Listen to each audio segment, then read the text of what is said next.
Praise the Lord. Amen. கர்த்தர் நல்லவர், அவருடைய கிருபை என்றும் உள்ளது. எல்லாரும் சத்தத்தை உயர்த்தி சொல்லுங்க. அவர் நல்லவர், நல்லவர், அவருடைய கிருபை என்றும் உள்ளது. யெகோவா ஈரே, தந்தையாம் தெய்வம், நீர் மாத்திரம் போதும் எனக்கு.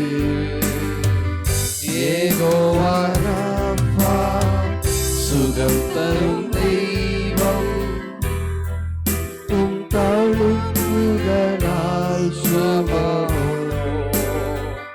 யெகோவா ஷம்மா, என் கூட இருப்பீர், என் தேவையெல்லாம் சந்திப்பீர். யெகோவா ஷம்மா, என் கூட இருப்பீர், என் தேவையெல்லாம் சந்திப்பீர். நீர் மாத்திரம் போதும், நீர் மாத்திரம் போதும், நீ மாத்திரம் போதும் எனக்கு. நீ மாத்திரம் போதும், நீ மாத்திரம் போதும், நீ மாத்திரம் போதும் எனக்கு. யெகோவா எலோஹிம், சிருஷ்டிப்பின் தேவனே, உம் வார்த்தையால் உருவாக்கினீ. யெகோவா பரிசுத்த உன்னத நீரே, உம்மை போல் வேறு தேவரில்லை. யெகோவா ஷாலோம், உம் சமாதானம் தந்தி என் உள்ளத்திலே. யெகோவா ஷாலோம், உம் சமாதானம் தந்தி என் உள்ளத்திலே. நீ மாத்திரம், நீர் மாத்திரம் போதும், நீர் மாத்திரம் போதும், நீர் மாத்திரம் போதும் எனக்கு. நீ மாத்திரம் போதும், நீ மாத்திரம் போதும், நீ மாத்திரம் போதும் எனக்கு. சொல்லுவோம் இன்னொரு முறை. நீங்க மாத்திரம் போதும் இயேசுவே, நீர் மாத்திரம் போதும். சத்தத்தை உயர்த்தி, நீர் மாத்திரம் போதும் எனக்கு. நீர் மாத்திரம் போதும், நீர் மாத்திரம் போதும், நீர் மாத்திரம் போதும் எனக்கு. யெகோவா ஈரே, தந்தையாம் தெய்வம், நீங்க மாத்திரம், நீர் மாத்திரம் போதும் எனக்கு. உண்மையா சொல்லுங்க, உண்மையா சொல்லுங்க. அப்பா யெகோவா ராஃபா, சுகம் தரும் தெய்வம், உம் தழும்புகளால் சுகமே. யெகோவா ஷம்மா, என் கூட இருப்பீர், என் தேவையெல்லாம் சந்திப்பீர். யெகோவா ஷம்மா, என் கூட இருப்பீர், என் தேவையெல்லாம், என் தேவையெல்லாம் சந்திப்பீர். நீங்க மாத்திரம் போதும், மாத்திரம் போதும், நீ மாத்திரம் போதும், நீங்க மாத்திரம், நீ மாத்திரம் போதும் எனக்கு. நீ மாத்திரம் போதும், நீ மாத்திரம் போதும், நீ மாத்திரம் போதும் எனக்கு. இயேசுவே நீரே, இயேசுவே நீரே, என் ஆத்மநேசர், என்னில் எவ்வளவு அன்பு கூர்ந்தீர், என்னையே மீட்க தந்த தந்தி உம் அன்பிற்கு இணையில்லையே. என் வாழ்நாள் முழுதும் உமக்காக வாழ்வே. நீரே என்றும் போதும். என் வாழ்நாள் முழுதும் உமக்காக வாழ்வே. நீரே என்றென்றும் போதும். சொல்லுவ நீங்க மாத்திரம். நீர் மாத்திரம் போதும். நீர் மாத்திரம் போதும். நீர் மாத்திரம் போதும் எனக்கு. நீர் மாத்திரம் போதும். நீர் மாத்திரம் போதும். நீர் மாத்திரம் போதும் எனக்கு. நீ மாத்திரம் போதும். நீங்க மாத்திரம். நீர் மாத்திரம் போதும். நீர் மாத்திரம் போதும் எனக்கு. நீர் மாத்திரம் போதும். நீர் மாத்திரம் போதும். நீர் மாத்திரம் போதும் எனக்கு. பெரியவர், அற்புதங்கள் செய்பவர், உம்மை போல யாரும் இல்லை. உம்மை போல யாரும் இல்லை. நீ பெரியவர், அற்புதங்கள் செய்பவர், உம்மை போல யாரும் இல்லை. உம்மை போல யாரும் இல்லை. நீ பெரியவர், அற்புதங்கள் செய்பவர், உம்மை போல யாரும் இல்லை. உம்மை போல யாரும் இல்லை. நீ பெரியவர், அற்புதங்கள் செய்பவர், உம்மை போல யாரும் இல்லை. உம்மை போல யாரும் இல்லை.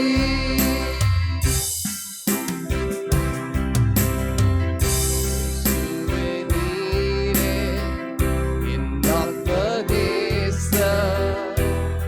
என்னில் எவ்வளவு அன்பு கூர்ந்தீர். Yes, Lord. Yes, Lord. என்னையே மீட்க என்னையே தந்தி உம் அன்பிற்கு இணையில்லையே. என் வாழ்நாள் முழுதும் உமக்காக வாழ்வே.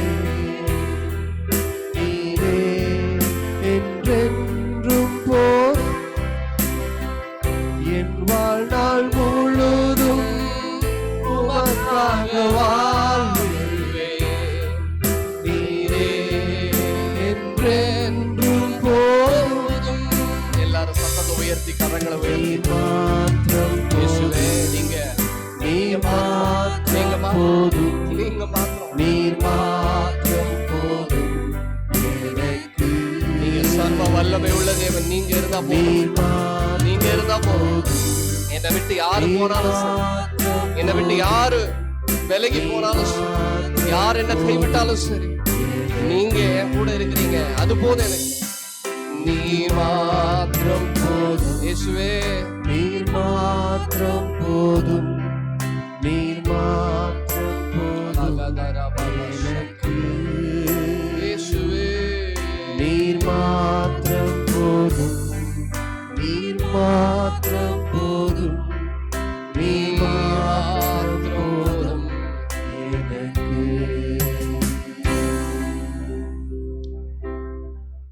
விட்டு கொடுக்கலையே, விட்டு கொடுக்கலையே, சாத்தான் கையிலும் மனுஷன் கை. கலையே விட்டு கொடுக்கலையே, சாத்தான் கையிலும் மனுஷன் கையிலும் விட்டு கொடுக்கலையே. சொல்லுங்க, விட்டு கொடுக்கலையே. விட்டு கொடுக்கலையே, விட்டு கொடுக்கலையே, சாத்தான் கையிலும் மனுஷன் கையிலும் விட்டு கொடுக்க. இன்னொரு முறை சொல்லுவோம், விட்டு கொடுக்கல. விட்டு கொடுக்கலையே, விட்டு கொடுக்கலையே. சாத்தான் கையிலும் மனுஷன் கையிலும் விட்டு கொடுக்கலையே. கொஞ்சம் கூட நினைச்சு பார்க்கல, என்ன தேடி வந்தீங்க. இந்த மனுஷன் உதவல, நீங்க வந்து நின்னீங்க. கொஞ்சம் கூட நினைச்சு பார்க்கல, என்னை தேடி வந்தீங்க. இந்த மனுஷன் உதவல, நீங்க வந்து நின்னீங்க. விட்டு கொடுக்கலையே, விட்டு கொடுக்கலையே. சாத்தான் கையிலும் மனுஷன் கையிலும் விட்டு கொடுக்கலையே.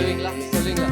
விட்டு கொடுக்கலையே, அவர் விட்டு கொடுக்கலையே. யார் கையில? சாத்தான் கையிலும் மனுஷன் கையிலும் விட்டு கொடுக்க. கொஞ்சம் கூட நினைச்சு பார்க்கல, என்னை தேடி வந்தீங்க. இந்த மனுஷன் உதவல, நீங்க வந்து நின்னீங்க. கொஞ்சம் கூட நினைச்சு பார்க்கல, என்னை தேடி வந்தீங்க.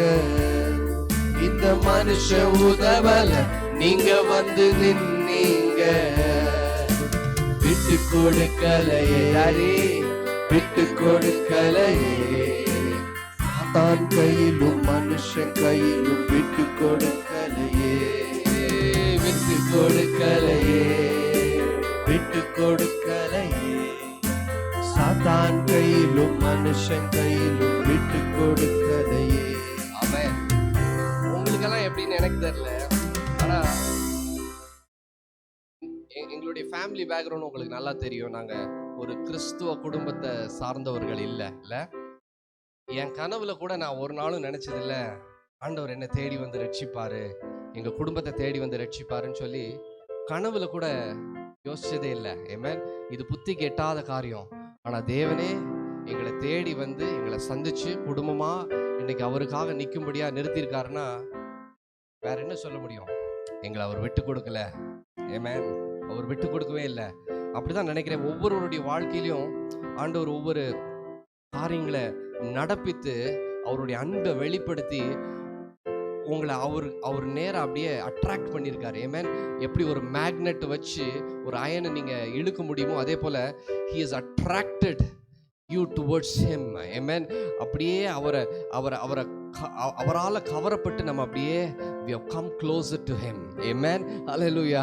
அதனால தான் நம்ம ஒவ்வொரு நாளும் சத்தமா பாடலாம், ஆண்டவரே என்னை நீங்க ஒருபோதும் விட்டு கொடுக்கலப்பா, ஒருபோதும் விட்டு கொடுக்கல. நீங்க இதுவரைக்கும் விட்டு கொடுக்கல, இனிமேலும் எங்களை விட்டு கொடுக்கவே மாட்டீங்க. ஹல்லேலூயா. விட்டு கொடுக்கவே மாட்டீங்க. எப்படி ஒரு தாயும் ஒரு தகப்பனும் எத்தனை பேர் எதிர்த்து நின்னாலும், அவங்க பிள்ளைக்கு எதிர்த்து நின்னாலும், அவன் தப்பே பண்ணியிருந்தாலும், எவ்வளவு மோசமான பாவம் பண்ணியிருந்தாலும், ஒரு தாயும் தகப்பனும் என்ன பண்ணுவாங்க தெரியுமா? விட்டு கொடுக்காம பேசுவாங்க, விட்டு கொடுக்காம பேசுவாங்க. நான் நிறைய தடவை பேரண்ட்ஸ் பேசுறதை கேட்டு ஆச்சரியப்பட்டிருக்கேன். பையன் பண்ணி இருக்கிறது தப்புன்றது வெட்ட வெளிச்சமா தெரியும், பையன் பொண்ணு பண்றது தப்புன்றது வெட்ட வெளிச்சமா தெரியும். ஆனா விட்டு கொடுக்க மாட்டாங்க, விட்டு கொடுக்க மாட்டாங்க. அவங்க சன் அவங்களுடைய டாட்டர் செஞ்சதுதான் சரின்னு சொல்லி பேசுவாங்க. ஏன்? தகப்பனுடைய இருதயம், தாயுடைய இருதயம். ஆமென். ஹல்லேலூயா. My God is also like that. ஆமென். என் பிள்ளைய நான் விட்டு கொடுக்க மாட்டேன் ஆண்டவர் சொல்றாரு. ஆமென். ஹல்லேலூயா. நான் உன்னை விட்டு கொடுக்க மாட்டேன்பா, விட்டு கொடுக்க மாட்டேன். நீ நினைச்சிட்டியா நீ இந்த பாதையெல்லாம் பார்த்துட்டு ஆண்டவர் என்னை விட்டுட்டாரோ அப்படின்னு நினைச்சிட்டியா? இல்லப்பா, நான் உன்னை விட்டு கொடுக்க மாட்டேன்னு ஆண்டவர் சொல்றாரு. ஆமென். விட்டு கொடுக்கலையே, விட்டு கொடுக்கலையே. சாத்தான் கையிலும் மனுஷன் கையிலும் விட்டு கொடுக்கலையே. சொல்லுங்க, விட்டு கொடுக்கலையே, விட்டு கொடுக்கலையே. அப்படியே ஆராதிக்கணும் ஆண்டவர். சாத்தான் கையிலும் மனுஷன் கையிலும் விட்டு கொடுக்கலையே. கொஞ்சம் கூட நினைச்சு பார்க்கல, என்ன தேடி வந்தீங்க. இந்த மனுஷன் உதவல, நீங்க வந்து நின்னீங்க. கொஞ்சம் கூட நினைச்சு பார்க்கல, என்னை தேடி வந்தீங்க. சொந்தம் பந்தம் கூட நிக்கல, நீங்க வந்து நின்னீங்க. ஓ விட்டு கொடுக்கலையே டாடி, விட்டு கொடுக்கலையே. சாத்தான் கையிலும் மனுஷன் கையிலும் விட்டு கொடுக்கலையே. விட்டு கொடுக்கலையே, விட்டு கொடுக்கலையே. சாத்தான் கையிலும் மனுஷன் கையிலும் விட்டு கொடுக்கலையே. கோலியாத் வந்து ஐ திங்க் ஒரு வாரமா வந்து சத்தம் போட்டு இருந்தான் அப்படின்னு சொல்லப்பட்டிருக்கா. 3 days-ஆ 7 days-ஆ எக்ஸாக்டா ஞாபகம் இல்லை எனக்கு. கோலியாத் வந்து இஸ்ரவேல் ஆர்மிக்கு முன்னால் நின்றுட்டு பயங்கரமா பேசிட்டு இருந்திருக்கானோ வாய் கிளிய. எத்தனை நாள்? 3 நாளா 7 நாளா 10 நாளா யாருக்கா தெரியுமா? whatever number of days, right? He almost for a week's time he was coming and boasting. அவன் ரொம்ப டாலான பயங்கரமான ஒரு ஃபிகர் இருக்கிறவன். ஆமென். ஒரு விதத்துல இஸ்ரவேலுடைய ஆர்மிக்கு வந்து ஒரு பாயிண்ட்ல என்ன ஆயிடுச்சுன்னா, ஒருவேளை நம்மளை ஆண்டவர் கைவிட்டுட்டாரோ அப்படின்னு தோணி இருக்கும். ஆமென். ஹல்லேலூயா. இப்படி ஒரு எதிரியுடைய கையில நம்மளை கைவிட்டுட்டாரோ, முடிஞ்சு போச்சோ, நம்ம தோத்து போயிட்டோமோ அப்படின்னு நினைச்சிருக்கலாம். ஆனா ஆண்டவர் ஒரு சிறிய பையனை, ஒரு ஆடு மேய்க்கிற பையனை நிறுத்தினாரு, இறக்குனாரு. ஆமென். ஹல்லேலூயா.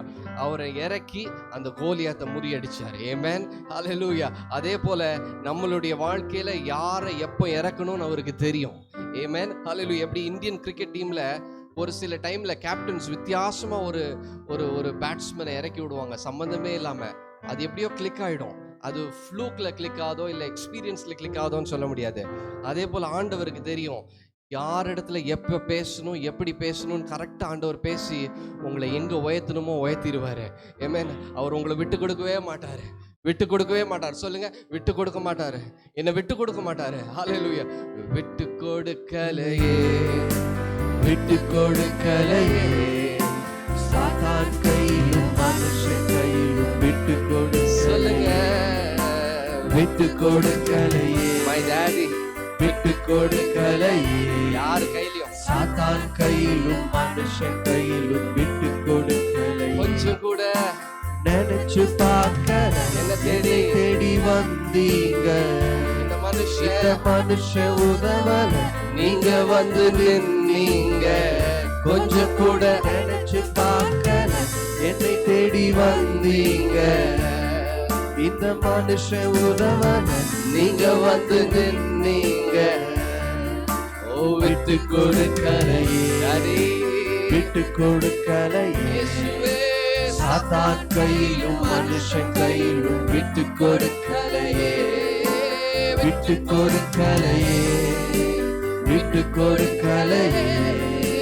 சாத்தான் கையிலும் மனுஷன் கையிலும் விட்டு கொடுக்கலையே. என்னை கண்டு கடல் மேல் நடந்து வந்து காற்றையும் கடலை அகட்டி கரை சேர்த்தீங்க. கலங்கின என்னை கண்டு கடல் மேல் நடந்து வந்து காற்றையும் கடலை அதட்டி கரை சேர்த்தீங்க. அற்ப விசுவாசம் நிறைந்த என் வாழ்க்கையில அற்புதம் செய்பவராய் வந்து விட்டீங்க. அற்ப விசுவாசம் நிறைந்த என் வாழ்க்கையில அற்புதம் செய்பவராய் வந்து விட்டீங்க. என்னை ஆற்றி தேற்றி அரவணைச்சீங்க. நல்ல தகப்பனாக தூக்கி சுமந்தீங்க. சொல்லுவோம், விட்டு கொடுக்கலையே, விட்டு கொடுக்கலையே.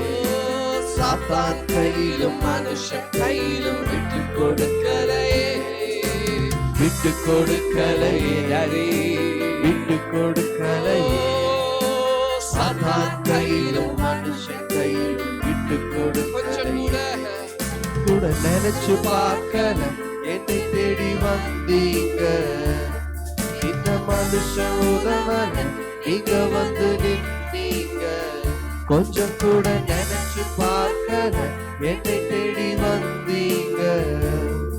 இந்த மனுஷன் உதவல, நீங்க வந்து நின்னீங்க.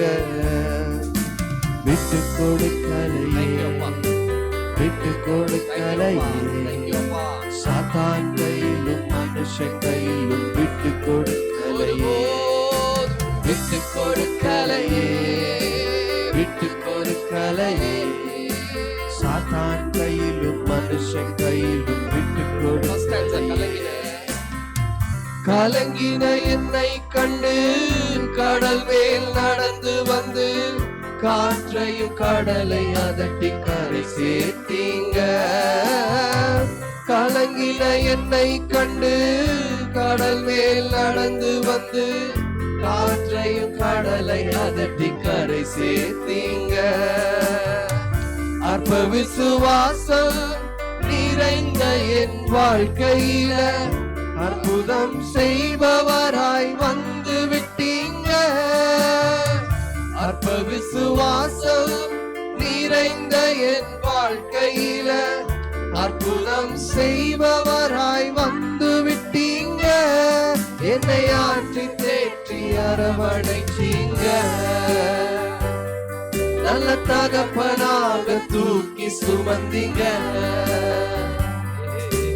விட்டு கொடுக்கலை டாடி, விட்டு கொடுக்கலையே. சாத்தான் கையிலும் மனுஷன் கையிலும் விட்டு கொடுக்கலையே.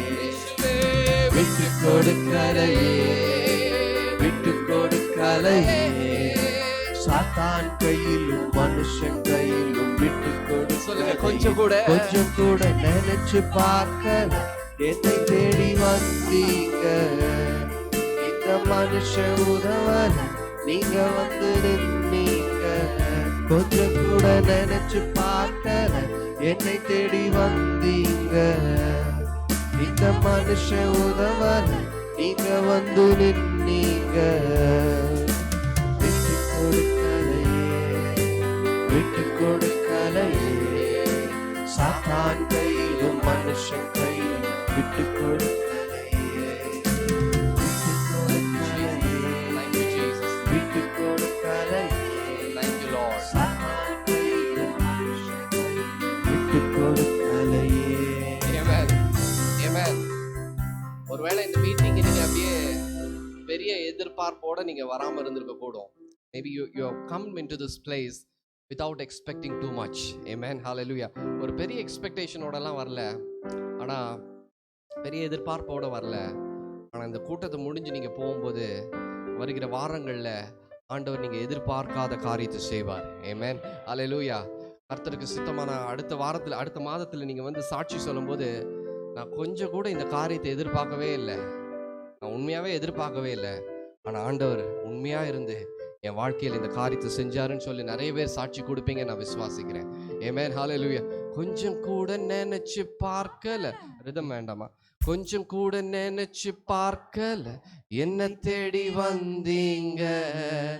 எந்த மனுஷன் உதவல நீங்க வந்து நின்னீங்க. கொஞ்சம் கூட நினைச்சு பார்க்கல என்னை தேடி வந்தீங்க. சொந்த பந்தம் யாரும் நிக்கல நீங்க வந்து நின்னீங்க. விட்டு கொடுக்கலையே, விட்டு கொடுக்கலையே. சாத்தான் கையிலும் மனுஷன் கையிலும் விட்டு கொடுக்கலையே, விட்டு கொடுக்கலையே, விட்டு கொடுக்கலையே. சாத்தான் கையிலும் மனுஷன் கையிலும் விட்டு கொடுக்கலையே. பலவீன நேரம் என் கிருபை உனக்கு போதும். பலவீனத்தில் என் பலன் தருவேன் என்று. பலவீன நேரம் என் கிருபை உனக்கு போதும். பலவீனத்தில் என் பலன் தருவேன் என்று. நிழல் போல என் வாழ்வில் வருபவரே, விலகாமல் துணை நின்று காப்பவரே. சொல்லுங்க, நிழல் போல என் வாழ்வில் வருபவரே, விலகாமல் துணை நின்று காப்பவரே. கையை உயர்த்தி, நீர் போதும் என் வாழ்விலே இயேசையா, நீ போதும் என் வாழ்விலே. சொல்லுங்க, நீங்க போதும், நீங்க போதும் என் வாழ்விலே இயேசையா, நீ போதும் என் வாழ்விலே.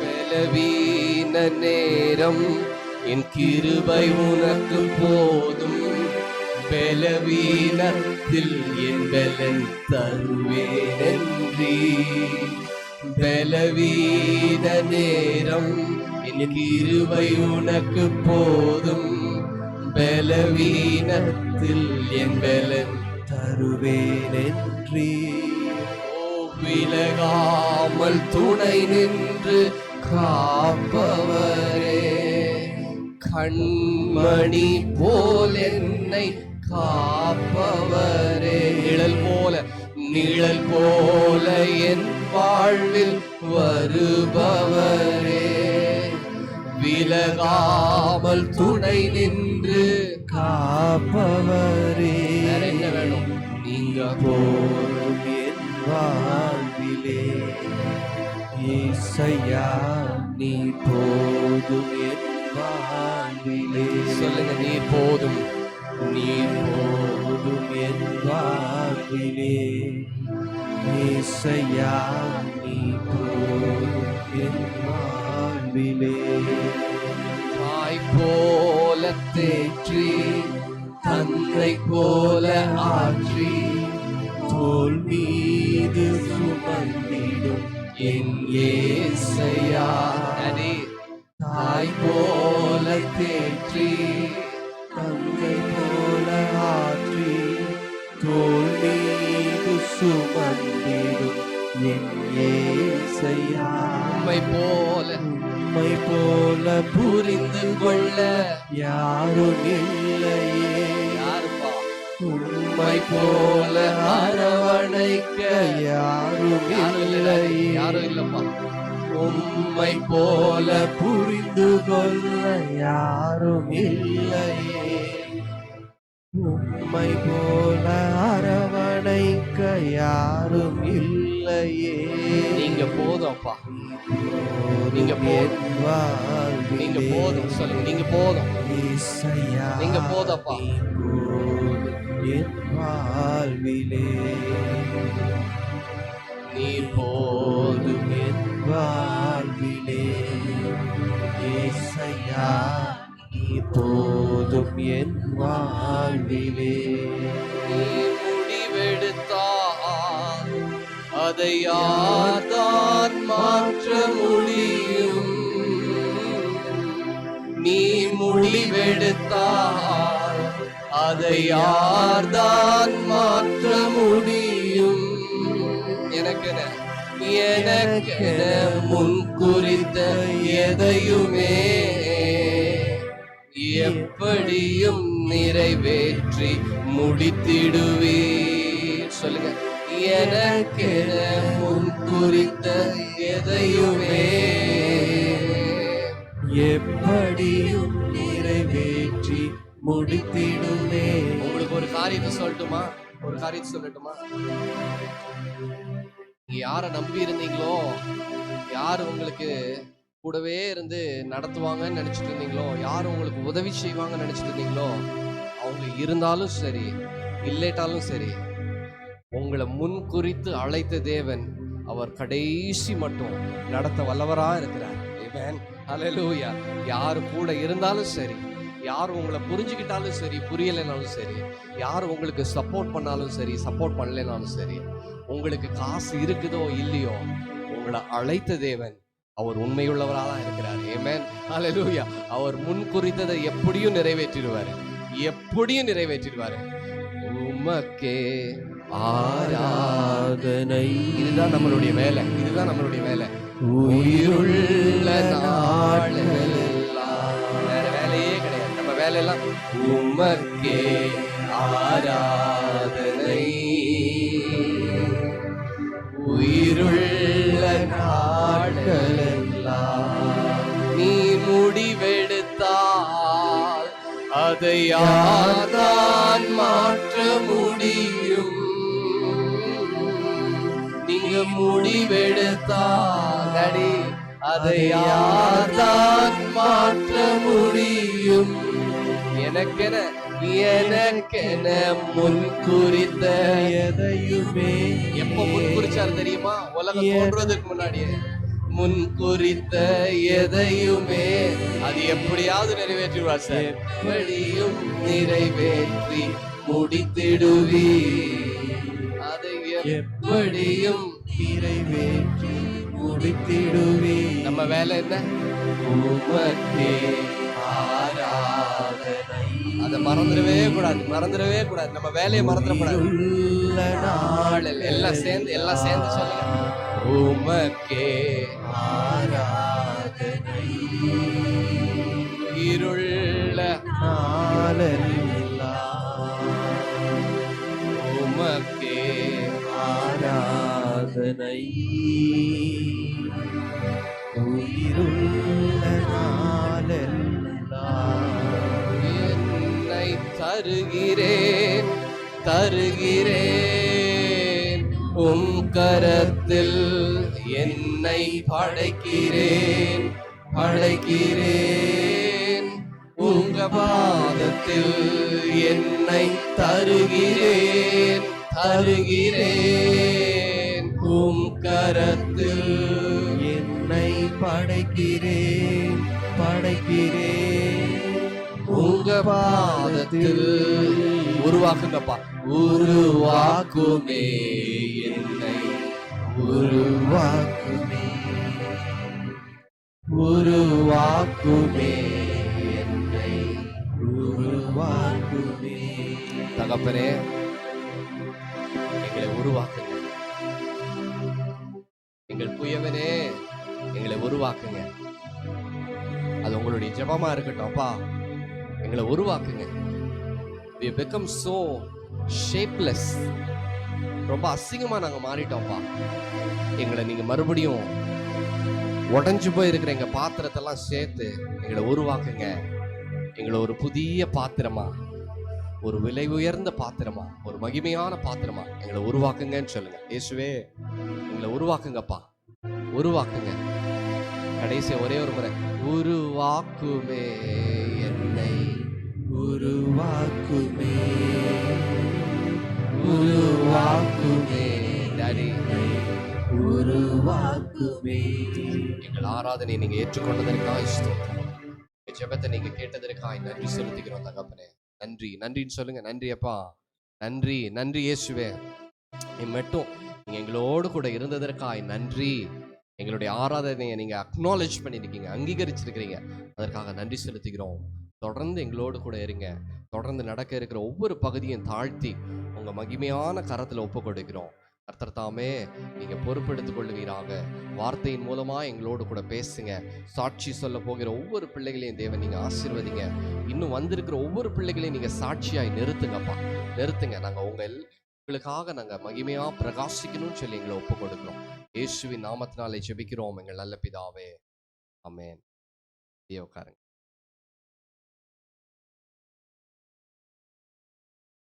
ப்ரைஸ் தி லார்ட். நான் வந்து லாஸ்ட் டெஸ்டமனியில் ஷேர் பண்ண மாதிரி நான் ரொம்ப ஆசைப்பட்டு அலைட் ஹெல்த்துக்கு போகணுன்னு சொன்ன அந்த காலேஜில் எப்படியோ சேர்த்துட்டோம். சேர்த்த இதில் எங்களுக்கு ஃபஸ்ட் இயர்க்கு 1,25,000 rupees ஃபீஸ் சொல்லியிருந்தாங்க. நாங்கள் டொனேஷனாக 25,000 rupees கட்டிட்டோம். இன்னும் 1 lakh இன்னும் மீதி இருந்துச்சு. So what I thought was, நான் ஏன் ஓன் தாட்டில் போயிட்டேன். நான் லோன் எடுத்துக்கலாம், பேர்டன் பண்ண வேண்டாம் family, because it was my decision. அதனால நான் அப்படி நான் யோசிக்க ஆரம்பித்தேன். பார்த்தா எவ்வளோ ட்ரை பண்ணி கூட we didn't get loan. Education loan எனக்கு கிடைச்சதே இல்லை. கிடைக்காத ஒரு சூழ்நிலையில் இப்போது இந்த டிசம்பர் ஸ்டார்டிங் வீக்கில் exams. So no due certificate கொடுக்கணுன்னா we have to pay the feesன்னாங்க. திடீர்னு என்னாச்சுன்னு தெரில, கோவிட் பீரியட்னால 50% ஆஃப் த ஃபீஸ், இப்போ பேலன்ஸ் இருக்கிறதுல 50% மட்டும் நீங்கள் பே பண்ணால் போதும் அப்படின்னு சொல்லிட்டாங்க. அது உண்மையாகவே ரொம்ப பெரிய காரியமாக எனக்கு தோணுச்சு. ஏன்னா லாஸ்ட் இயரும் கோவிட் இருந்துச்சு. ஆனால் அந்த இயர்ஸ்லலாம் அவங்க கம்மி பண்ணாமல் இந்த வருஷத்துக்கு தே ரெடியூஸ்ட் இட். அது காட் எனக்கு பண்ண ஃபஸ்ட் அண்ட் ஃபார்மோஸ்ட் மிராக்கிள். சரி, இப்போ 50,000 இருக்குது, இதை என்ன பண்ணுறது அப்படி யோசிச்சுட்டு இருக்கும்போது நான் எதிர்பார்க்காத ஒரு இடத்துல ஆண்டவர் அதுவும் வித்தவுட், அதாவது நான் ரீபே பண்ண வேண்டாம் அப்படின்ற ஒரு இடத்துல God help me out to pay the fees. இது வந்து காட் எனக்கு பண்ண second thing.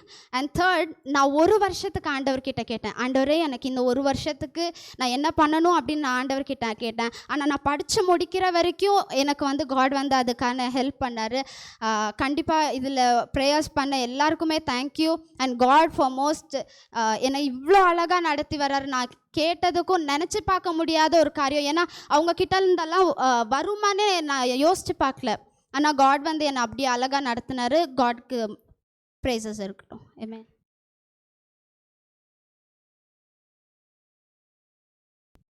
Welcome you all in the name of Christ.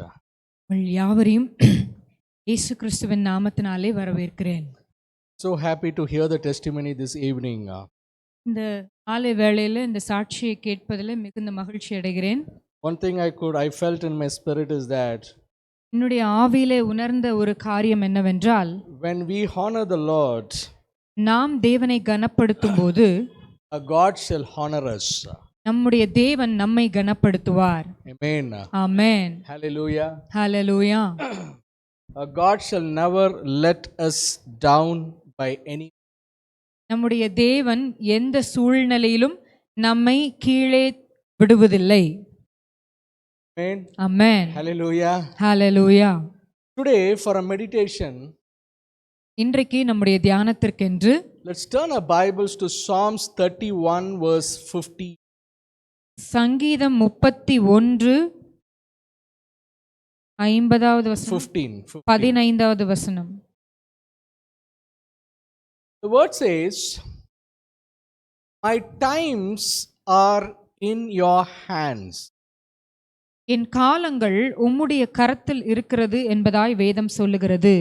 My times are in your hands. என் காலங்கள் உம்முடைய கரத்தில் இருக்கிறது. I do not know how many of you believe that.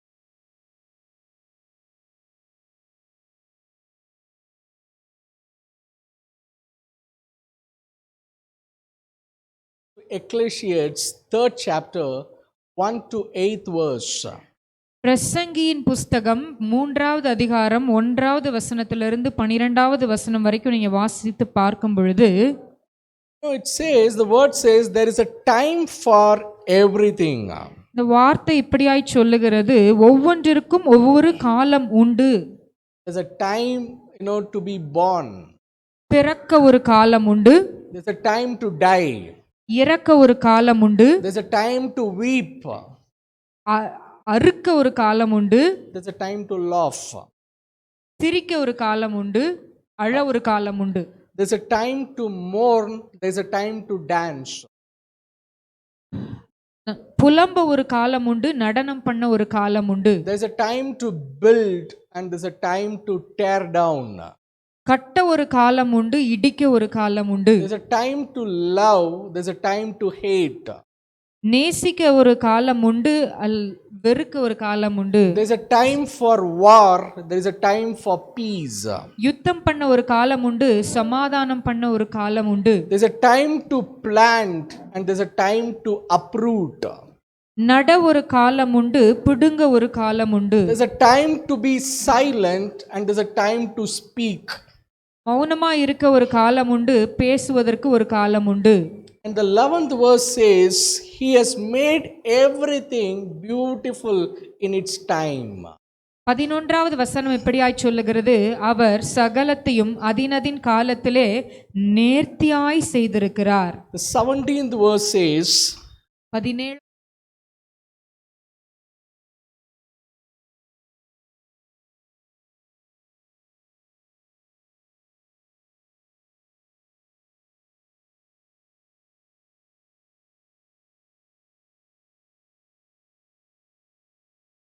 for everything, every activity.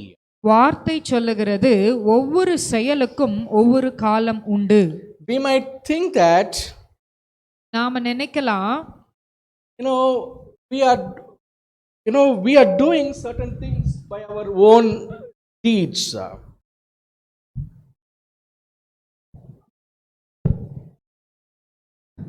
We might think that things we are doing on our own, efforts.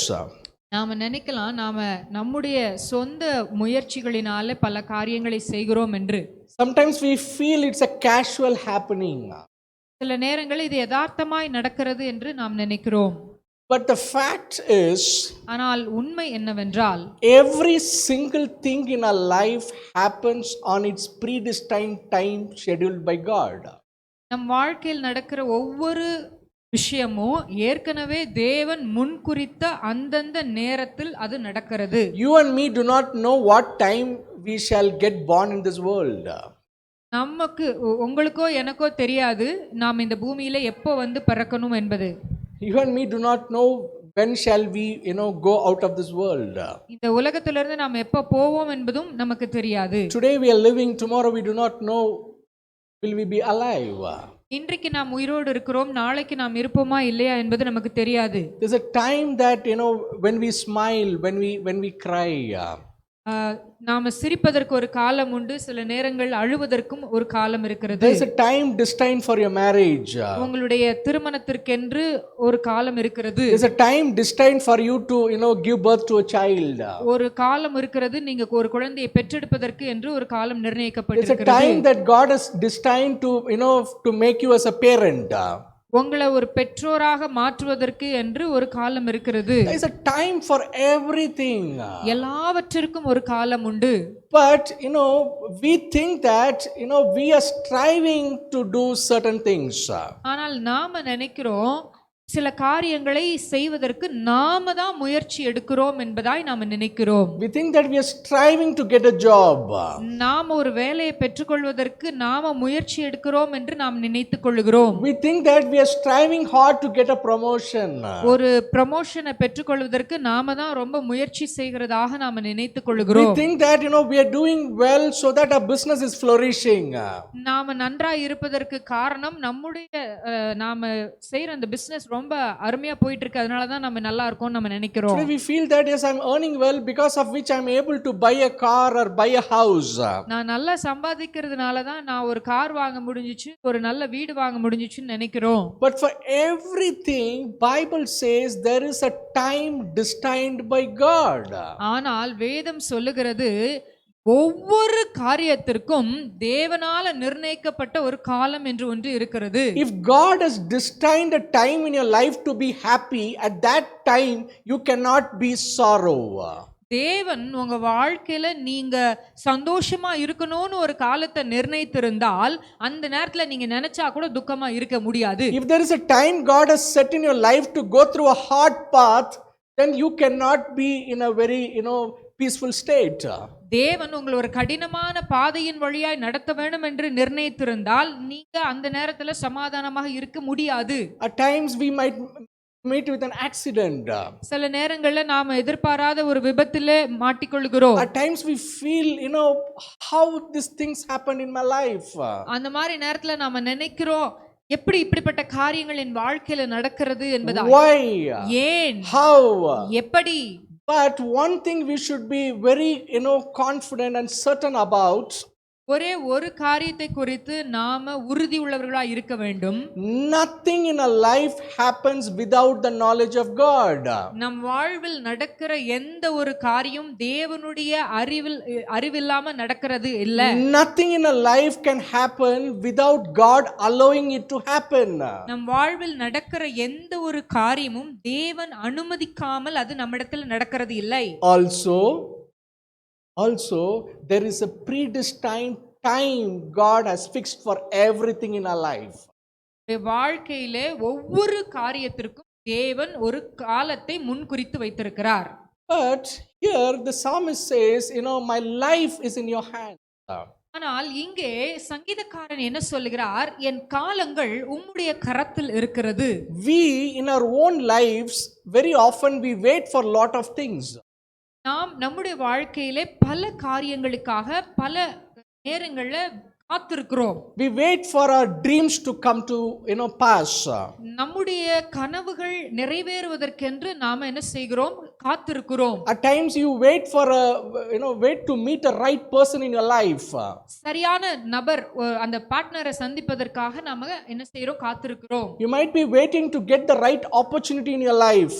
உங்க வாழ்க்கையில அந்த சரியான தருணம் வர வேண்டும் என்பதற்காக நீங்க என்ன செய்றீங்க, காத்திருக்கிறீங்க. You might be waiting to get a good job.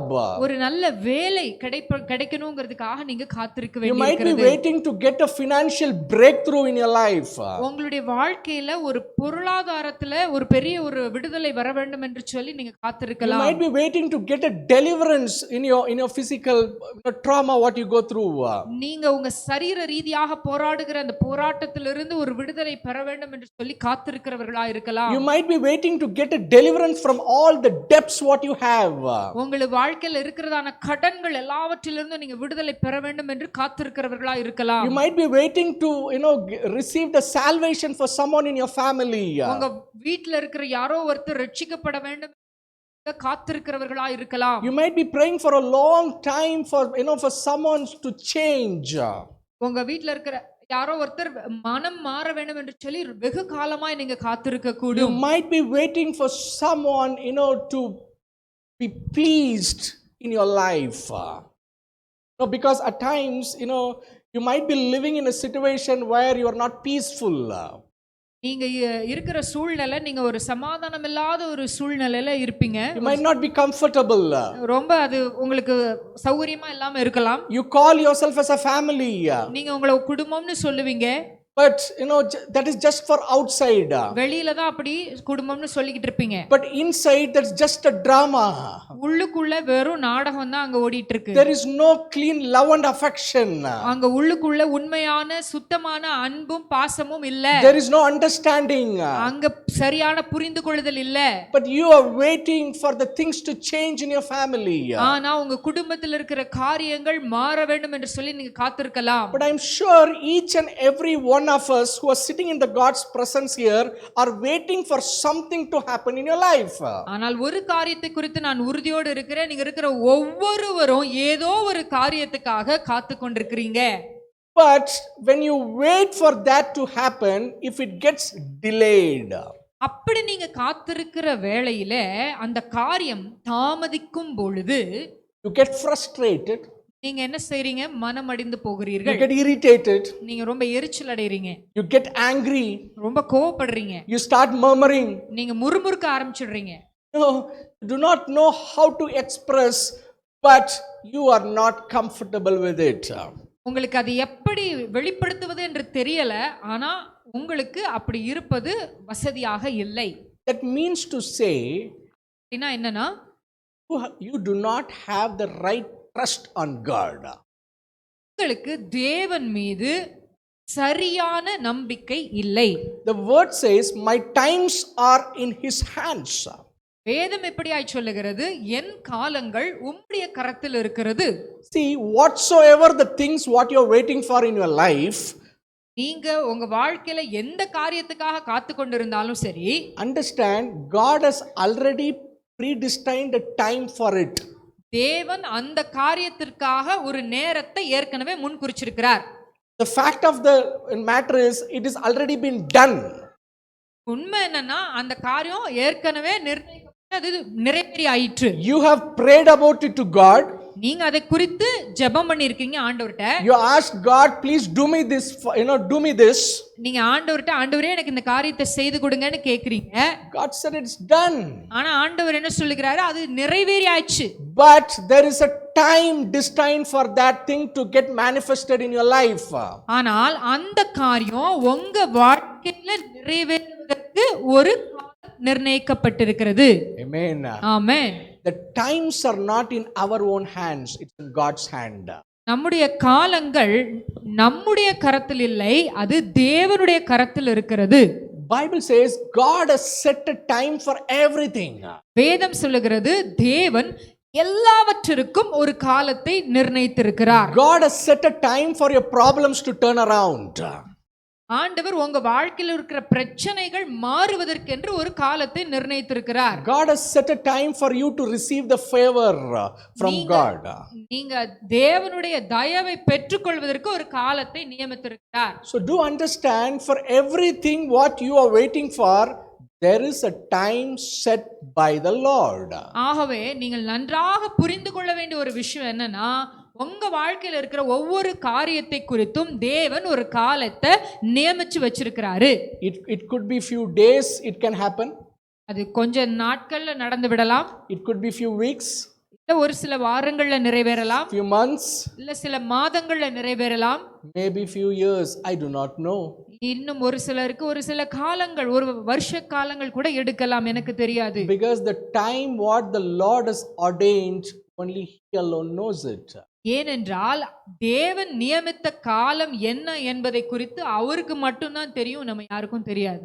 Amen. Hallelujah. Amen. Hallelujah. It's something like this, when we are going for a journey, you get into a bus. நீங்க ஒரு பிரயாணம் போகும்போது என்ன செய்றீங்க? ஒரு பஸ்ல ஏறுறீங்க. Now you do not know actually how many hours it would take. உங்களுக்கு உண்மையிலுமே எவ்வளவு நேரம் எடுக்கும் அந்த பிரயாணம்னு தெரியலன்னு வெச்சுக்கோங்க. Might be the journey would take 2 hours. ஒருவேளை அது 2 மணி நேரம் எடுக்கலாம். I do not know, because of traffic jam or because of any other reason, the 2 hour journey is taking 6 hours. ஏதோ ஒரு காரணத்து நிமித்தம் எங்கேயோ ஏதோ பிரச்சனை, டிராஃபிக் ஜாம் அப்படிங்கிறதுனால அந்த 2 மணி நேர பிரயாணம் என்ன ஆகுது, 6 மணி நேரமா கூட மாறலாம். But if you are so much waiting, seeing the time, every now and then if you're watching the time, நீங்க ஐயோ எப்ப பார்த்தாலும் இந்த டைம் ஆயிடுச்சேன்னு டைமை பார்த்துக்கிட்டே இருக்கிறவங்களா இருந்தீங்கன்னா, that delay of 4 hours will seem to be like 40 hours. அந்த 4 மணி நேரம் தாமதமானது உங்களுக்கு எப்படி இருக்கும், 40 மணி நேரம் நீங்க வெயிட் பண்ண மாதிரி உங்களுக்கு தோணும். Even by taking tension or cribbing, murmuring, scolding, anyhow 100% the bus is going to take 6 hours to reach the destiny. நீங்க என்னதான் முறுமுறுத்தாலும் முணங்கினாலும் அந்த 4 மணி நேரம் எக்ஸ்ட்ரா முடிச்சு தான் போய் அந்த இடத்துக்கு அந்த பஸ் சேரும். But when you know that okay, it's going to take some time, and if you sit back, relax and sleep off, in 6 hours the bus goes there. நீங்க ஓகே இது லேட் ஆகும் அப்படின்னு புரிஞ்சுக்கிட்டு, சரி எப்படினாலும் லேட்டாக தான் போகிறோம் அப்படின்னு சொல்லி நீங்க பாட்டுக்கு நல்லா சீட்டை பின்னாடி தள்ளி போட்டு படுத்து தூங்கிட்டீங்கன்னா ஆறாம போய் சேர்ந்து. The stress, the worry, the anger, frustration, irritation will not be there in your mind. அந்த கோபம், எரிச்சல், விரக்தி எதுவுமே பாதிக்காது, இருக்காது. But in your daily lives, ஆனா உங்களுடைய அனுதின வாழ்க்கையில as you are waiting for something, ஏதோ ஒரு காரியத்துக்காக நீங்க காத்திருக்கிற வேளையில but that is getting delayed, அது தாமதமாகும் போது you're getting frustration, irritation, anger, everything is coming. உங்களுக்கு விரக்தி, வெறுப்பு வருது. Whom you're showing to your child, you're showing to your husband, you're showing to your loved ones, neighbors, whomever you get caught, you show that anger. அந்த கோபத்தை எல்லாம் சேர்த்து வச்சு யார்கிட்ட காட்டுவீங்க, இல்ல மனைவிட்டியோ இல்ல யாரோ நீங்க ரொம்ப நேசிக்கிற ஆள்கிட்ட தான் நீங்க என்ன காட்டுவீங்க. If you're not getting anybody, you'll show that anger to God. அப்படி யாருமே இல்ல அப்படின்னா கோபத்தை பூரா ஆண்டவர்கிட்ட காட்டுவீங்க. But why? Because we know that you're waiting for something, but that is getting delayed. ஏன்னா உங்களுக்கு ஏதோ ஒரு காரியத்துக்காக நீங்க காத்திருக்கிறீங்க, ஆனா அந்த காரியம் தாமதிச்சுக்கிட்டே இருக்கு. But tell yourself, உங்களுக்கு நீங்களே சொல்லிக்கோங்க, what I'm waiting for, I'm going to receive it. நான் எதற்காக காத்துக்கொண்டிருக்கேன் அது நிச்சயமா நடக்கத்தான் போகுது. I will not feel shame on that part. அந்த காரியத்தை குறித்து நான் வெட்கமடைய வேண்டிய அவசியம் இல்லை. 200% I'm going to receive that. 200% அந்த காரியம் நிச்சயம் நிறைவேறும். But not on my timing, but on the timing set by the God. ஆனால் அது என்னுடைய நேரத்தில் நடக்க போவதில்லை, தேவன் நியமித்த அந்த நேரத்தில் அந்த காரியம் நடக்கும். Hallelujah. Hallelujah. Turn to your neighbor and say, பக்கத்துல இருக்கிறவங்கள பார்த்து சொல்லுங்க, you will receive everything what you are waiting for on the scheduled time of God. நீங்க எந்த காரியத்துக்காக காத்து கொண்டிருக்கிறீங்களோ அது தேவன் நியமித்த அந்த நேரத்துல கண்டிப்பா நிறைவேறியே தீரும். Tell them you will 100% receive it. 100% அதை பெற்றுக்கொள்வீங்க. 100% you will receive it. 100% அதை பெற்றுக்கொள்வீங்க. You might say, brother, I have 100 things I'm waiting for. நீங்க ஒருவேளை சொல்லலாம், சகோதரரே நான் ஒரு 100 காரியத்துக்காக காத்திருக்கிறேன். All the 100 things what you're waiting for, you will receive it in God's timing. அந்த எல்லா 100 காரியத்தையும் சரியா தேவனுடைய நேரத்துல நீங்க பெற்றுக்கொள்வீங்க. Amen. Amen. Hallelujah. Hallelujah. It will not be 1 second late from what God has predestined. அது தேவன் நியமித்த அந்த நேரத்திலிருந்து ஒரு வினாடி கூட அது தாமதிக்காது. Also, it will not be 1 second early also. அதே மாதிரி ஒரு செகண்ட் கொஞ்சம் முன்னாடி கூட அது என்ன செய்யாது, நடக்காது. God's timing is timing. ஆண்டவருடைய நேரம்னா அந்த நேரம் தான். Amen.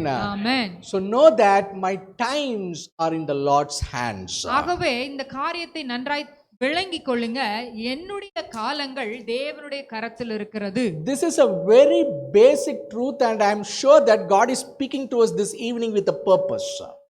தேவனுடைய வார்த்தை எனக்கு உறுதியாக தெரியும். உங்கள் ஒவ்வொருவரோடும் தேவன் இந்த காரியத்தை கொண்டு பேசிக் கொண்டிருக்கிறார். Many times, without knowing this truth, we get, little anxious when we see our own colleagues or friends, getting something, getting married or getting a job. இந்த காரியத்தை புரிந்து கொள்ளாததுனால நம்ம என்ன செய்றோம், நம்முடைய கூட இருக்கிற வேலை பார்க்குறவங்க, படிக்கிறவங்க, அலுவலகத்தில் இருக்கிறவங்க எல்லாம் அவங்களுக்கு ஒரு திருமணம் ஆகுதோ இல்ல அவங்க வாழ்க்கையில அந்த காரியம் நிறைவேறும் போது என்ன செய்றோம், நமக்கு அது நடக்கலையேன்னு சொல்லி கலங்கி தவிக்கிறோம். Some people say in praying, brother, all my friends have got married, only I am left all alone now. இன்னும் ஒரு சிலர் இப்படியா சொல்லுவாங்க, என் கூட இருக்கிற ஃப்ரெண்ட்ஸ் எல்லாருக்கும் கல்யாணம் ஆயிருச்சு, நான் ஒருத்தர் மட்டும்தான் இன்னும் கல்யாணம் ஆகாம இருக்கு. Someone say, every colleagues, every friends of mine have got a job, but I alone have not got a job. இன்னும் ஒரு சிலர் சொல்லலாம், படிச்ச என் கூட இருந்த எல்லாருக்கும் என்னாச்சு, வேலை கிடைச்சிருச்சு, எனக்கு வேலை கிடைக்கவே இல்லை. There's some people say, all my relatives, all the brothers and sisters have bought a house, only we are staying in the rented house. இன்னும் ஒரு சிலர் இப்படியாக சொல்லலாம், எங்களுடைய சொந்தக்காரங்க உறவினர்கள் எல்லாரும் வீடு வாங்கிட்டாங்க, நாங்க மட்டும்தான் இன்னும் வாடகை வீட்டிலே இருக்கிறோம். Everybody have become parents, only me, I am married so long, but still I'm not, still got a child. எல்லாரும் பெற்றோரா மாறிட்டாங்க, ஆனா நான் கல்யாணமா எத்தனையோ வருஷமா காத்திருக்கிறேன், எனக்கு மட்டும்தான் இன்னும் குழந்தையே இல்ல. The Bible says in Ecclesiastes 3 verse 1, வேதம் பிரசங்கி புஸ்தகம் 3வது அதிகாரம் 1வது வசனத்தில் எப்படியாய் சொல்லுகிறது, to everything there is a season, ஒவ்வொன்றிற்கும் ஒரு காலம் உண்டு, and time for every matter or purpose under heaven. வானத்தின் கீழ் இருக்கிற ஒவ்வொரு காரியத்திற்கும் ஒவ்வொரு சமயம் உண்டு. This means to say, எதை சொல்ல வருகிறது என்றால், we all don't live in the same season. நாம் எல்லாரும் ஒரே மாதிரியான காலத்திலே வாழ்ந்து இருக்கவில்லை. We all don't live in the same season at the same time. எல்லாரும் ஒரே மாதிரியான காலத்துல ஒரே நேரத்துல வாழல. You might be living in a different season now. I might be going through a different season, whereas she might be going through a different. நான் ஒரு காலத்திலே கடந்து போய் கொண்டிருக்கலாம், நான் கடந்து போயிட்டு இருக்க அதே காலத்துல நீங்க வேற மாதிரியான ஒரு காலத்துல கடந்து போய் கொண்டிருப்பீங்க, இன்னொரு நபர் இன்னொரு விதமான காலத்திலே கடந்து போய் கொண்டிருப்பாங்க. For understanding, I'll tell you, there is something called seed time, plantation time and harvest time. நாம் இதை நன்றாக புரிந்து கொள்வதற்காக விதைப்பின் காலம், அறுப்பின் வளர்கிற காலம், அறுப்பின் காலம் என்று பிரித்து சொல்ல விரும்புகிறேன். Might be you are in the seed time, I might be in the plantation time, might be somebody else could be in the harvest time. ஒருவேளை நீங்க விதைப்பின் காலத்துல இருக்கலாம், நான் நடுகிற காலத்துல இருக்கலாம், இன்னொருத்தர் அறுவடையின் காலத்துல இருக்கலாம். You should not feel jealous on seeing someone who is enjoying the harvest while you are in the plantation season. வேற ஒருத்தர் அறுவடைய நல்லா அனுபவித்து கொண்டிருக்கிறத பார்த்து நீங்க வளர்ந்துகிட்டு இருக்கிற இந்த சமயத்துல என்ன செய்யக்கூடாது, அவங்கள பார்த்து பொறாமப்பட்டு கலங்க கூடாது. Planting season. When I am in a planting, you might be in the planting season, but you might see someone who is in the harvest season, and seeing them, you not feel jealous. நீங்க ஒருவேளை இப்பதான் அவங்கள நட்டு வச்சிருக்கலாம், அந்த நடுற காலத்துல நீங்க இருக்கலாம், இன்னொருத்தர் அறுவடையை பெற்றுக்கொள்கிற காலத்துல இருக்கலாம், அதை பார்த்து நீங்க என்ன செய்யக்கூடாது, கலங்க கூடாது. But do remember, the person who is there in the harvest season, they had to go through the planting season and they had gone through that, and now they are in the harvest season.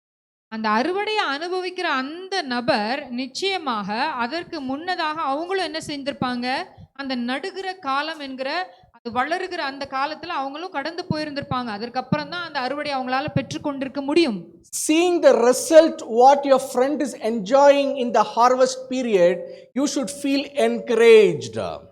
அவங்க அந்த அறுவடையை பெற்று சந்தோஷப்படுகிறதை பார்த்து நீங்க என்ன செய்யணும், உங்களுக்குள்ள உற்சாகம் அடையணும். நிச்சயம் நமக்கும் அந்த மாதிரி ஒரு காலம் வரும் என்று சொல்லி. You should understand and trust that God is doing the best for you the current season what you are into. இப்போ நீங்க கடந்து போய் கொண்டிருக்கிற இந்த சூழ்நிலையில தேவன் உங்களுக்கு என்ன செய்கிறாரோ அது அவர் உங்களுக்கு சிறந்ததைத்தான் செய்து கொண்டிருக்கிறார் என்பதை குறித்து நீங்க என்ன செய்யணும்? உறுதியாக இருக்க. Amen. Amen. See, don't look around what season others are into. மத்தவங்க எந்த மாதிரியான காலத்தில் கடந்து போய் கொண்டிருக்கிறார்கள் என்பதை பார்க்காதீங்க. Even if you're looking around them, what seasons are they into, that should only encourage you but not discourage you.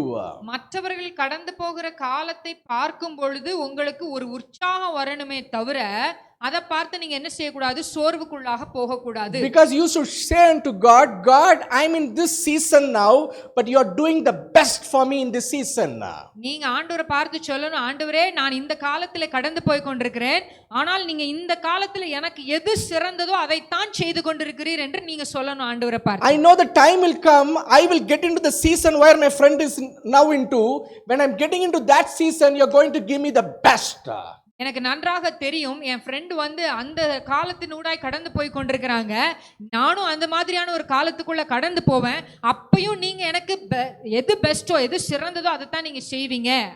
I told you there are 3 seasons, seed time, sowing time, planting time and harvest time. நான் உங்களிடத்துல 3 காலங்களை சொன்னேன். விதைப்பின் காலம், வளருகிற அதாவது நட்டு வைக்கிற ஒரு காலம், மூன்றாவது அறுவடையின் காலம். First, the seed time is learning the will of God. விதைப்பின் காலம் என்பது தேவனுடைய சித்தம் இன்னதென்பதை அறிந்து கொள்ளுகிற ஒரு காலம். Each time when you choose to do the God's will, keeping aside your own will, ஒவ்வொரு முறையும் நீங்க உங்க சுய சித்தத்தை தள்ளி வச்சுட்டு தேவனுடைய சித்தத்தை அறிந்து செயல்படணும்னு நினைக்கும் பொழுது, that means you are planting a good seed that will bring a good harvest. அது எதை குறிக்கும்னா, நீங்க ஒரு நல்ல விதைய, அருமையாக விளைந்து வரக்கூடிய விதைய நீங்க என்ன செய்றீங்க? நிலத்துல விதைக்கிறீங்கன்னு If அர்த்தம். you want to be victorious, you should not fall prey into the worldly system, doing your own will. நீங்க வந்து என்ன செய்யக்கூடாது? சரியா வளரணும்னு நினைக்கிறவங்க நீங்க என்ன செய்யக்கூடாது? உலகத்தில் இருக்கிற நடைமுறையை போல நீங்க என்ன செய்யக்கூடாது? உங்களை உங்க சித்தத்துக்கு ஒப்பு கொடுக்க கூடாது. Listen to me carefully. நன்றாக கவனிங்க. Seed time is nothing but learning the will of God. விதைப்பின் நேரம் என்பது என்னது? தேவனுடைய சித்தத்தை அறிந்து கொள்ளுகிற. Without getting into the seed time, you cannot get into the planting time. விதைக்கிற ஒரு காலம் வராம நடுகிற காலத்துக்கு நீங்க போக முடியாது. Without getting into the planting time, you can never get into the harvest time. அத நட்டு வளருகிற அந்த நேரத்துக்குள்ள போகாம நீங்க அறுவடைன்ற ஒரு காரியத்துக்கு போகவே முடியாது. What is seed time? Knowing the will of God. ஆகவே விதைப்பின் காலம்னா என்ன? அதுதான் தேவனுடைய சித்தம் என்ன என்பதை அறிந்து கொள்கிறது. That is, how do you know the will of God? The word of God. எப்படி தேவனுடைய சித்தத்தை நீங்க அறிந்து கொள்வீங்க? அது தேவனுடைய வார்த்தையின் மூலமாகத்தான். Now, in the seed time, you know the will of God. இந்த விதைப்பின் காலத்துல நீங்க என்ன செய்றீங்க? தேவனுடைய சித்தத்தை அறிந்து கொள்ளுகிறீங்க. In the planting time, you execute the will of God. அந்த நடுகிற காலம் என்று சொல்லுகிறோம் இல்லையா? அங்க நீங்க என்ன செய்றீங்க? தேவனுடைய சித்தத்தை செயல்படுத்த தொடங்குறீங்க. That means, the things and situation and circumstances comes in your life. அநேக சூழ்நிலைகளும் சந்தர்ப்பங்களும் வாழ்க்கையில வருகிறது. Now, at every situation and circumstance, you have 2 choices.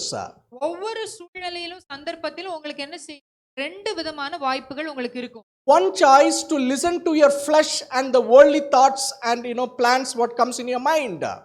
ஒரு வாய்ப்பு என்னன்னா, உலகத்தின் காரியங்கள் வந்து தாக்கும். The second is to keep aside all those fleshly thoughts and choosing the God's will. இரண்டாவது என்னவா இருக்கும்னா, அது உலகத்தின் காரியத்தை எல்லாம் ஒதுக்கி வச்சுட்டு தேவனுடைய தெரிந்து கொள்வது. So when you choose the God's will instead of your own will, தேவனுடைய சித்தத்தை தெரிந்து கொண்டு உலகத்தின் காரியத்தை ஒதுக்கி வைக்கும்போது, that means you are sowing a good seed. நீங்க ஒரு நல்ல விதைய விதைக்கிறீங்கன்னு அர்த்தம். That seed, that decision what you sow, அந்த தீர்மானம் நீங்க விதைக்கிறது அது அது அந்த the தீர்மானம். choice, the good choice, what you choose, நீங்க தேர்ந்தெடுக்கிற அந்த நல்ல தீர்மானம் and you will see that result in the harvest period. அதற்கான நல்ல அறுவடை In the planting time, you will not know the result what you're going to get. அதை நடுகிற அந்த காலத்திலே உங்களால் என்ன செய்ய முடியாது, பலன் என்னவா இருக்கும் அறிந்து கொள்ள முடியாது. In the planting time, many people will sow the seed of their own will and thoughts. அந்த நடுகிற காலத்துல என்ன செய்வாங்க, நிறைய பேர் சுயத்தின்படி விதைகளை விதைப்பாங்க. God will not reject. ஆண்டவர் அவைகளை உதாசீனப்படுத்துவதில்லை. God will not stop. அதை தடுப்பதும் இல்லை. God will not block. ஆண்டவர் அதை நிறுத்துவதும் இல்லை. The decision is yours. அந்த தீர்மானம் You can either sow the seed from your own will, or you can choose from the decision from the will of God. தேவனிடத்தில் வருகிற அந்த வாய்ப்பு தீர்மானத்தை தெரிந்து கொள்ளலாம். After passing through the planting time, the time will come for you to enter into the harvest period. இந்த நடப்பட்ட விதை வளருகிற காலம் முடிந்து அறுவடையின் காலத்தை நோக்கி. When you enter into the harvest period, you have lot of expectations. நீங்க அறுவடை காலத்துக்குள்ள போகும்போது நீங்க பயங்கரமான எதிர்பார்ப்புகளோட இருப்பீங்க. But when into harvest period, there two things could happen. Either you might receive more than what you expect, or you could not receive anything. ரெண்டு காரியங்கள் நடக்கலாம். ஒன்னு, நீங்க எதிர்பார்த்ததை விட மிகவும் அதிகமான ஒரு விளைச்சலை பார்க்கலாம், அல்லது நீங்க எதிர்பார்த்ததை விட இல்லாத அளவுக்கு ஒரு விளைச்சலையும் நீங்க எதிர்பார்க்கலாம். If you sowed a good seed, you will get a good harvest. If you would have taken your own decision, you might not receive any harvest during the harvest period. தேவனுடைய சித்தத்தின்படி தீர்மானம் எடுத்திருப்பீர்கள், ஆனால் நிச்சயமாக ஒரு நல்ல அறுவடையை சந்திப்பீங்க. சுய சித்தத்தில் ஒரு தீர்மானம் எடுத்திருந்தீங்கன்னா ஒரு அறுவடையுமே நீங்க பார்க்காமல் மோசமான நிலையை சந்திக்க நேரிடும். Your soul means your mind, will and emotion. ஆத்துமா என்பது அறிவு, சித்தம், உணர்ச்சி என்ற மூன்று பகுதிகளை உடையது. So when you sow the word into your soul, it changes the emotion. அந்த ஆத்துமாவிலே வார்த்தை என்கிற விதை உங்க ஏற்படும். It heals your emotion and makes you to do the God's will rather than choosing your own will. அது உங்களுடைய உணர்வுகள்ல இருக்கிறதான குணமாக்கி தேவன் படி ஏற்றுக்கொள்ள பக்குவமா மாற்றிவிடும். Listen, between the seed time and the harvest time, there is a waiting period. விதைப்பின் காலத்திற்கும் அறுவடையின் காலத்திற்கும் இடையில ஒரு குறிப்பிட்ட காத்திருக்கிற நேரம் என்று ஒரு நேரம் இருக்கிறது. Seed time and the harvest time, there is a long waiting period in everyone's life. இந்த விதைக்கிற நேரத்துக்கும் அறுவடையை பெற்றுக்கொள்கிற நேரத்துக்கும் இடையில ஒரு பெரிய காத்திருப்பின் நேரம் என்பது ஒவ்வொருத்தருடைய வாழ்க்கையிலும் இருக்கு. It means after a seed is planted, அப்படின்னா என்னன்னா, ஒரு விதையை விதைத்ததற்கு பின்பதாக the heat, the moisture and the pressure of the ground makes the outer shell of the seed to get cracked. அந்த விதை என்ன செய்யும், பூமியில போனதுக்கு அப்புறம் அதுல இருக்கிறதான அந்த அதனுடைய ஈரப்பதம் இதெல்லாம், அந்த பூமிக்கடியில இருக்கிற அழுத்தம் இதெல்லாம் சேர்ந்து அந்த விதையுடைய மேற்பகுதியை தோலை வெடிக்க வைக்கிவிடும். So slowly the root starts digging through the ground and it goes beneath. கொஞ்சம் கொஞ்சமா வேர் வளர்ந்து என்ன செய்யும், அடியில அழகா போய்க்கொண்டே இருக்கும். So this process takes some time to happen and it happens underground. இந்த காரியம் நடப்பது என்ன செய்யும், கொஞ்சம் நேரம் எடுக்கும். அது எங்க நடக்கும், அடியில நடக்கும். But above the ground you don't see anything. அந்த நிலத்திற்கு மேலாக உங்களால எதையுமே பார்க்க முடியாது. Do you understand? You place the seed inside the soil. அந்த விதை என்ன செய்வீங்க, அந்த நிலத்திற்கு அடியில பதிப்பீங்க. But after 1 month or after 20 days, you could see some green shoot coming out after 20 days. ஒரு 20 நாள் அல்லது 1 மாசத்துக்கு பிறகு தான் என்ன செய்யும், ஒவ்வொரு சில விதைகள் முளைத்து மேல அப்படியே தண்டு எழும்பும். But you keep watering for last 20 days, 1 month, you keep watering it. ஆனா நீங்க என்ன செய்வீங்க, அந்த கடந்த 20 நாளும் என்ன செஞ்சிருப்பீங்க, அந்த விதைச்ச விதைக்கு தண்ணி ஊத்திக்கிட்டே When you இருந்திருப்பீங்க. keep on watering, you don't see anything. தண்ணி ஊத்திக்கிட்டே இருக்கீங்க, ஒண்ணுத்தையுமே பார்க்கல There is no அப்படிங்கும்போது signs at all. அங்க எந்த ஒரு அடையாளமே தெரியலையே. You cannot see anything happening above the ground. நிலத்துக்கு மேல எந்த ஒரு காரியம் பார்க்கல. Does it mean that the seed is dead? அப்படின்னா அந்த விதை செத்து போச்சுன்னு அர்த்தமா? No, there is some real activity happening under the ground. அப்படின்னா என்ன அர்த்தம்? உண்மையிலுமே ஏதோ ஒரு ஆழமான ஒரு காரியம் இந்த பூமிக்கு அடியில நடக்கிறது. As you water the seed, நீங்க தண்ணி ஊத்தும் போது அந்த விதைக்கு, you know, one is the sunlight, the moisture, and all these things, the ground gravity. Because of all these factors, it makes that outer shell to get cracked. அந்த வெப்பம், பூமியின் அழுத்தம், இவைகள் எல்லாம் சேர்ந்து தான் என்ன செய்கிறது, அந்த ஷெல் அவுட்டர் காரியத்தை, அந்த விதையினுடைய மேல் தோலை வந்து விடித்து விட செய்கிறது. Slowly the root goes down the ground. கொஞ்சம் கொஞ்சமாக அதிலிருந்து வேர் முளைத்தெழும்பி அது அடி நோக்கி போகிறது. After some time, you could see, after 20 days or 1 month, you could see the green shoot coming above the ground. ஒரு 20-25 நாளுக்கு அப்புறம் தான் மேல் நோக்கி என்ன செய்ய ஆரம்பிக்கும், ஒரு சிறிய தண்டு போல பச்சையாக முளைத்து The எழும்பும். moment you see that green shoot, the farmers or agriculturists feel so happy.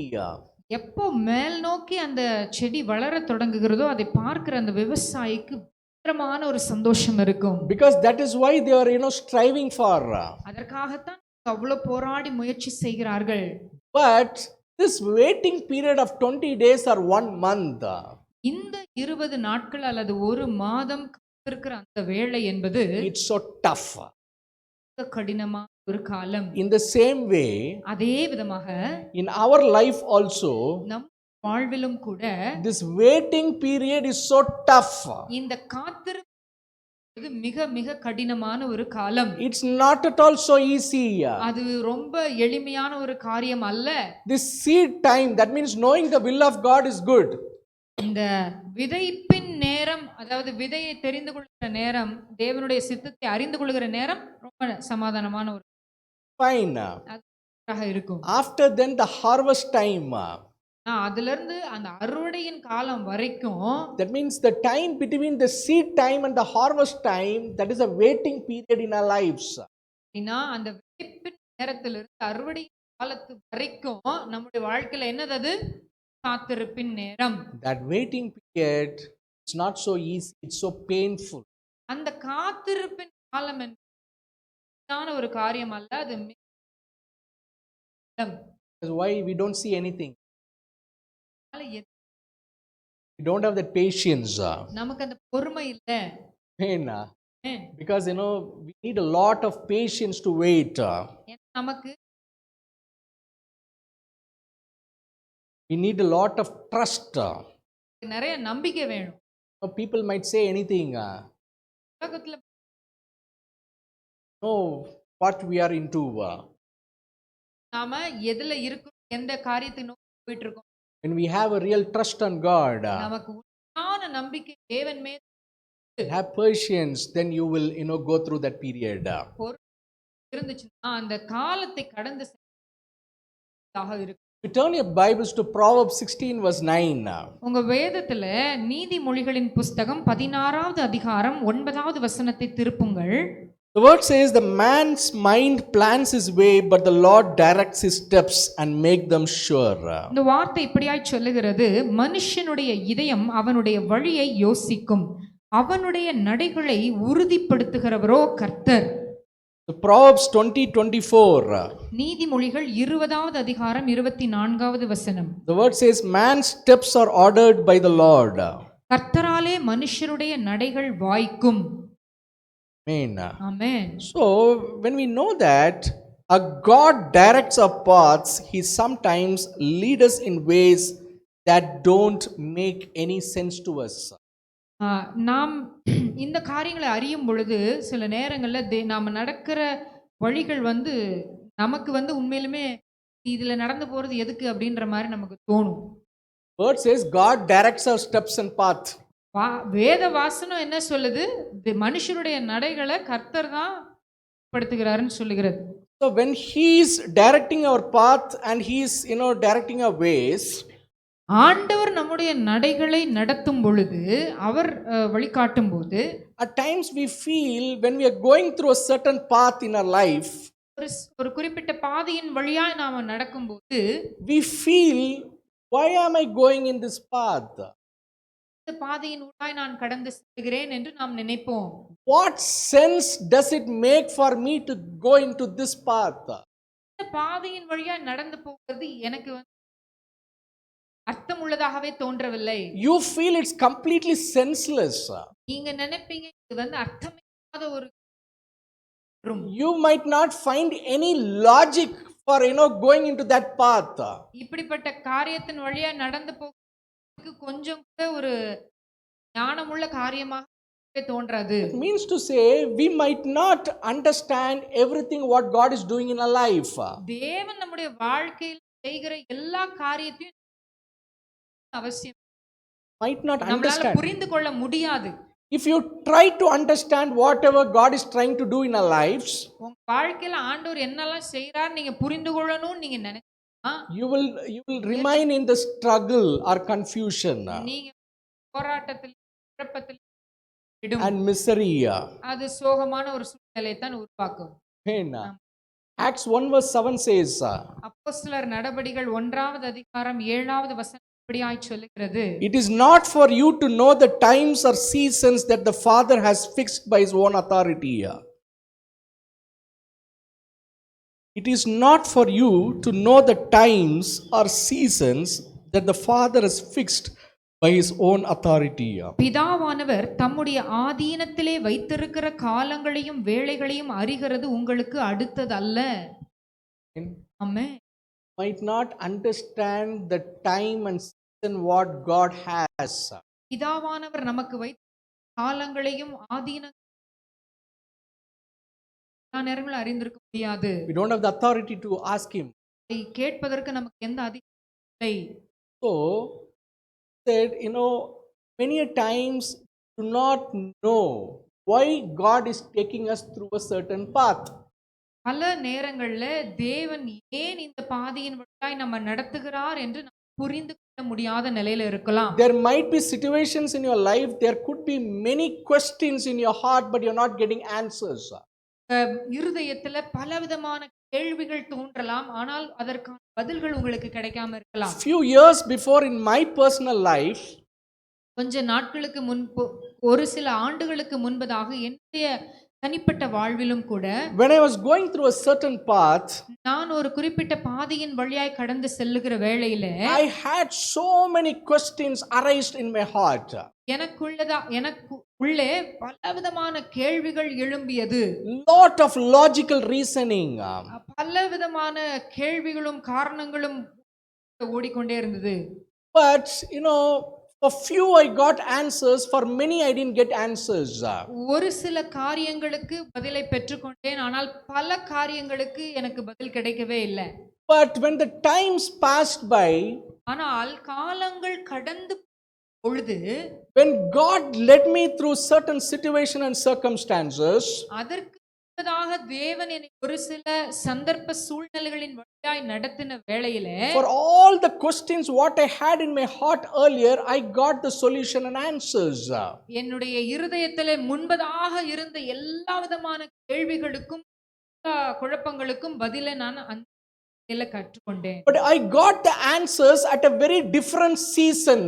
அந்த பதில்களை நான் வேற விதமான காலத்துல தான் அதை பெற்றுக்கொண்டேன். There are so many questions arise in my heart at a very different season.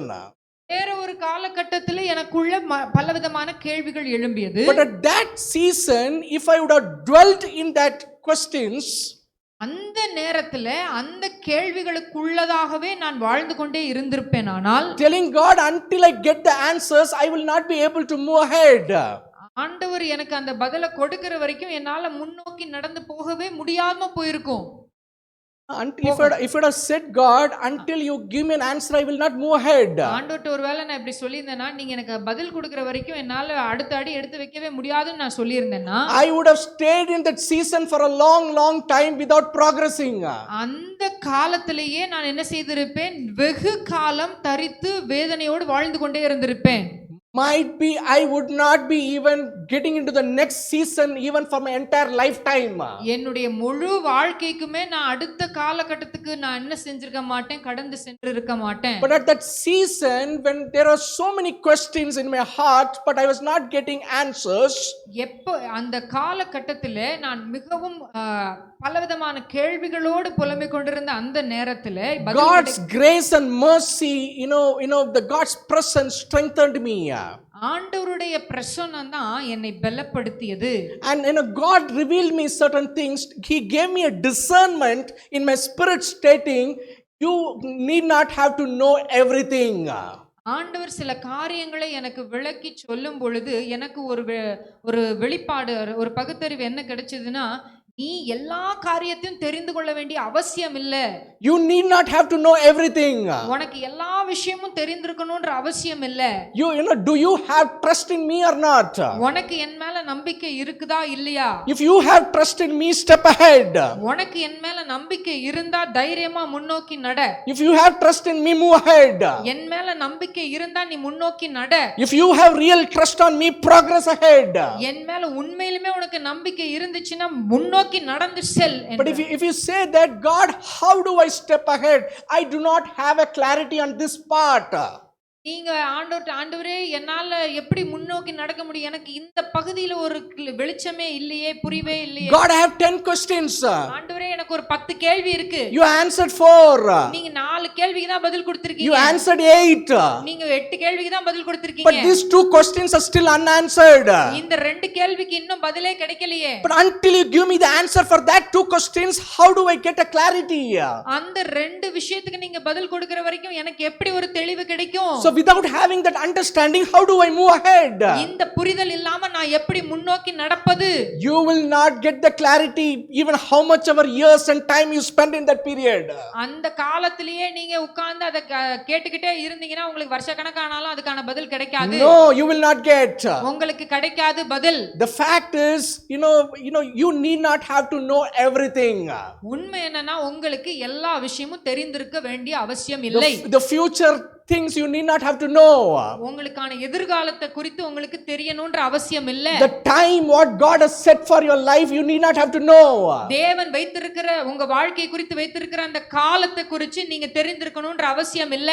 God says, the word says, you do not have the authority to know the timing what God has set in your life. வேதம் இப்படியாய் சொல்லுகிறது, தேவன் உங்களுக்கு வைத்திருக்கிற காலங்களையும் ஆதீனங்களையும் நீங்கள் அறிந்திருக்க வேண்டிய அவசியம் இல்லை. It's clear.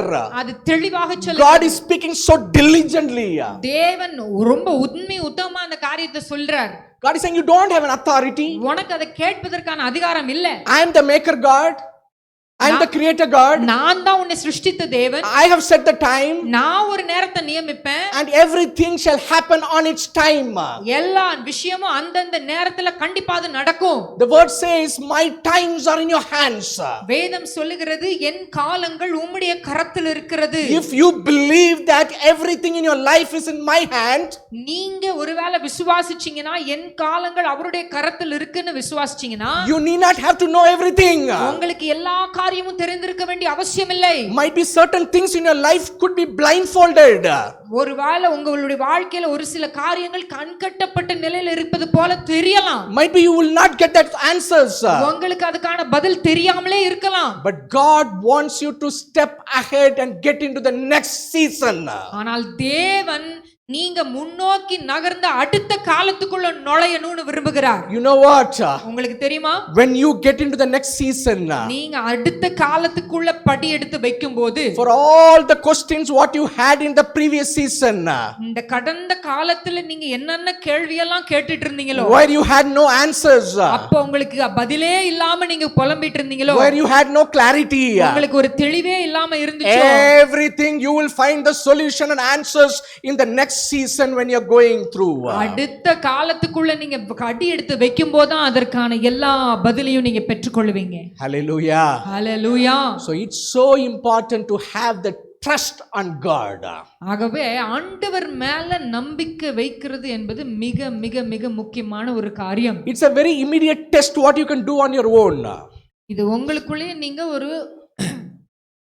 கொள்ளக்கூடிய ஒரு டெஸ்ட் மாதிரி. No, the one test what we can do is, நீங்க செய்துக்கலாம். do you really trust on God or not? நீங்க உண்மையிலுமே ஆண்டவர் மேல நம்பிக்கை வச்சிருக்கீங்களா இல்லையான்றதுக்கு உங்களுக்கு நீங்களே ஒரு சுய பரிசோதனை. If you really trust on God, நீங்க உண்மையிலுமே ஆண்டவர் மேல நம்பிக்கை வச்சிருக்கீங்க, there will not be any worries inside you. உங்களுக்குள்ள எந்த விதமான கவலையும் இருக்காது. There will not be any fear. உங்களுக்குள்ள எந்த பயமும் இருக்காது. There will not be any confusion. உங்களுக்குள்ள எந்த குழப்பமும் இருக்காது. There will not be any anxiety. உங்களுக்குள்ள எந்த விதமான கவலையும் இருக்காது. If all those things are there inside you, that means to say you have still not trusted God completely. இந்த எல்லா காரியமும் உங்களுக்குள்ள இருந்துச்சுன்னா அது என்னை குறிக்குதுன்னா நீங்க இன்னும் ஆண்டவரை முழுமையாக நம்பிக்கையோட தேடலன்னு அர்த்தம். Bible says you need both faith and patience to inherit the promises. வேதம் சொல்லுகிறது உங்களுக்கு என்ன வேணும்? பொறுமையும் வேணும், அதே விசுவாசமும் பொறுமை, இது ரெண்டும் இருந்தாதான் ஆண்டவர் உங்களுக்கு வைத்திருக்கிற வாக்குத்தத்தங்களை எல்லாம் நீங்க சுதந்திரித்துக் கொள்ள முடியும். People say, brother, I have faith. ஜனங்கள் சொல்வாங்க, பிரதர் எனக்கு ரொம்ப பயங்கர விசுவாசம் உண்டு, but how long can I wait? ஆனா எவ்வளவு காலம் தான் நான் காத்திருக்கணும்? How long? எவ்வளவு காலம்? I'm waiting from last 5 years, 10 years. நான் ஒரு கடந்த 5-10 வருடங்களாக நான் காத்து கொண்டிருக்கிறேனே. The thing is, if you wait in a wrong way, you will feel the waiting period to be miserable. நீங்க தவறான விதத்துல காத்திருந்தீங்கனாலும் இந்த காத்திருக்கிற நேரம் உங்களுக்கு ரொம்பவே வருத்தம் தரக்கூடியதாக இருக்கும். That bus story, you remember? Keep the timing now and then. நான் சொன்னேன் இல்லையா, அந்த பஸ்ல காத்திருக்கிற நேரத்தை பத்தி சொன்னேன்ல, இந்த நேரத்தை பார்த்துக்கிட்டே இருந்தீங்கன்னா you will feel that waiting period to be miserable. அப்ப அந்த காத்திருக்கிற நேரம் எப்படி இருக்கும்? ரொம்பவே கடினமானதாக Why your இருக்கும். waiting period is completely based on your flesh. ஏன்னா அந்த காத்திருக்கிற நேரம் எப்படி இருக்கிறது? அது முழுவதும் உங்களுடைய மாம்சத்தின் மூலமாக நீங்க காத்திருக்கிறதாக இருக்கிறது. I'll wait for 6 months. It's okay. I have that ability to wait for other 6 months. நீங்க என்ன சொல்ல, நான் 6 மாசம் தான், அடுத்த 6 மாசம் நான் எப்படி என்னால காத்திருக்க முடியும்? You are thinking you have the ability to wait for 6 months. நீங்க நினைக்கிறீங்க உங்களால 6 மாசம் காத்திருக்க முடியும்னு. Your trust is on your ability. என்ன செய்து உங்களுடைய நம்பிக்கை எது மேல இருக்கு? உங்களுடைய திறமையின் மேல. Your trust is not on God. ஆண்டவர் மேல உங்க நம்பிக்கை இல்ல. Your trust should be in such a way that God, if you want me to wait for 6 minutes or 6 days or 6 weeks or 6 years, I am ready to wait. I trust in you.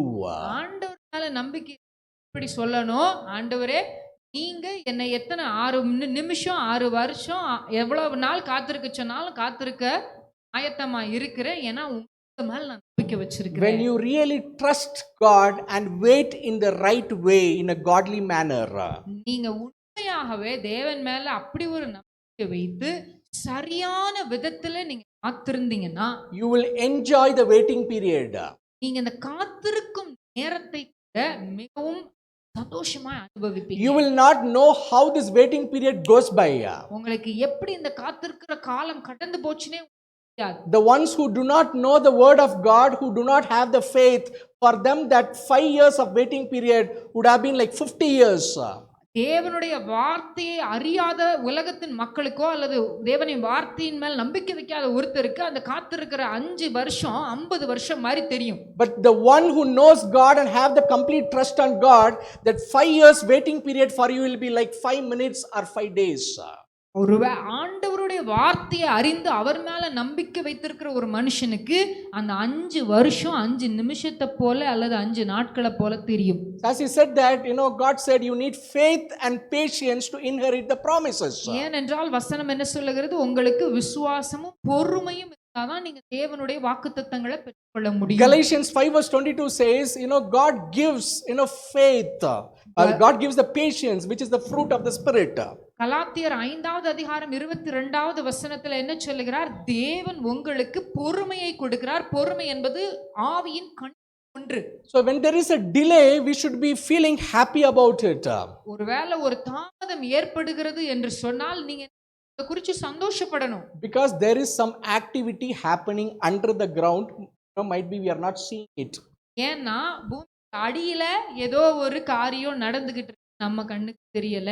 Might be if a mother is carrying a child, if she's 6 months carrying. ஒரு தாய் தன்னுடைய வயிற்றில ஒரு குழந்தையை சுமக்குறாங்க, ஒரு 6 மாச கர்ப்பிணியா இருக்கிறாங்கன்னு எடுத்துக்கொள்ளுங்க. If she's saying no I can't wait further, I want to give birth to a child right away. ஒருவேளை என்னால இதுக்கு மேல காத்திருக்க முடியாது, என் குழந்தையை நான் இப்பவே பெற்றெடுத்து ஆகணும்னு அந்த தாய் சொன்னா, If the child is if she's giving birth to a child within 6 months, will the child be completely developed? ஒருவேளை 6 மாசத்திலே அந்த அம்மா குழந்தையை பெற்றெடுத்தாங்கன்னா அந்த வளர்ச்சி அடைந்திருக்குமா? Mother might not be feeling happy even after she gives birth to the child. அந்த குழந்தையை பெற்றெடுத்ததற்கு பின்பதாக அந்த தாய்க்கு நிச்சயமாக சந்தோஷமாக இருக்காது. That means in the if the child is in the womb of the mother, அப்படின்னா என்ன அர்த்தம்? அந்த குழந்தை தன்னுடைய தாயின் கர்ப்பத்துல இருக்கும்போது there is the child is growing and developing. அந்த கர்ப்பத்துல அந்த குழந்தை என்ன செய்கிறது? வளர்ச்சி அடைந்து ஒரு முழுமையை பெற்றுக்கொண்டிருக்கிறது. That process might be we are not seeing outside. அந்த செயலை நம்மளால கண்களால பார்க்க முடியாம இருக்கலாம். Every single day in the mother's womb there is a developing process or growing process happening. ஒவ்வொரு நாளும் தாய் கர்ப்பத்திலே அந்த குழந்தை என்ன செய்கிறது? ஒரு விதமான வளர்ச்சி ஒவ்வொரு நாளும் அது பெற்றுக்கொண்டிருக்கிறது. But you will feel happy after 10 months when the growth is complete, development is complete. When you give birth to the child, you will feel happy. அந்த 10 மாதம் காத்திருந்ததற்கு பின்பதாக அந்த குழந்தையை பெற்றெடுக்க தாய்க்கு அந்த முழுமையாக வளர்ச்சி அடைந்த குழந்தையை பார்க்கும்போது மிகுந்த சந்தோஷம். So please don't be unmatured in faith to ask God, I can't wait anymore, I want right now. தயவு செய்து மற்றவர்களை போல நீங்க செய்யக்கூடாது.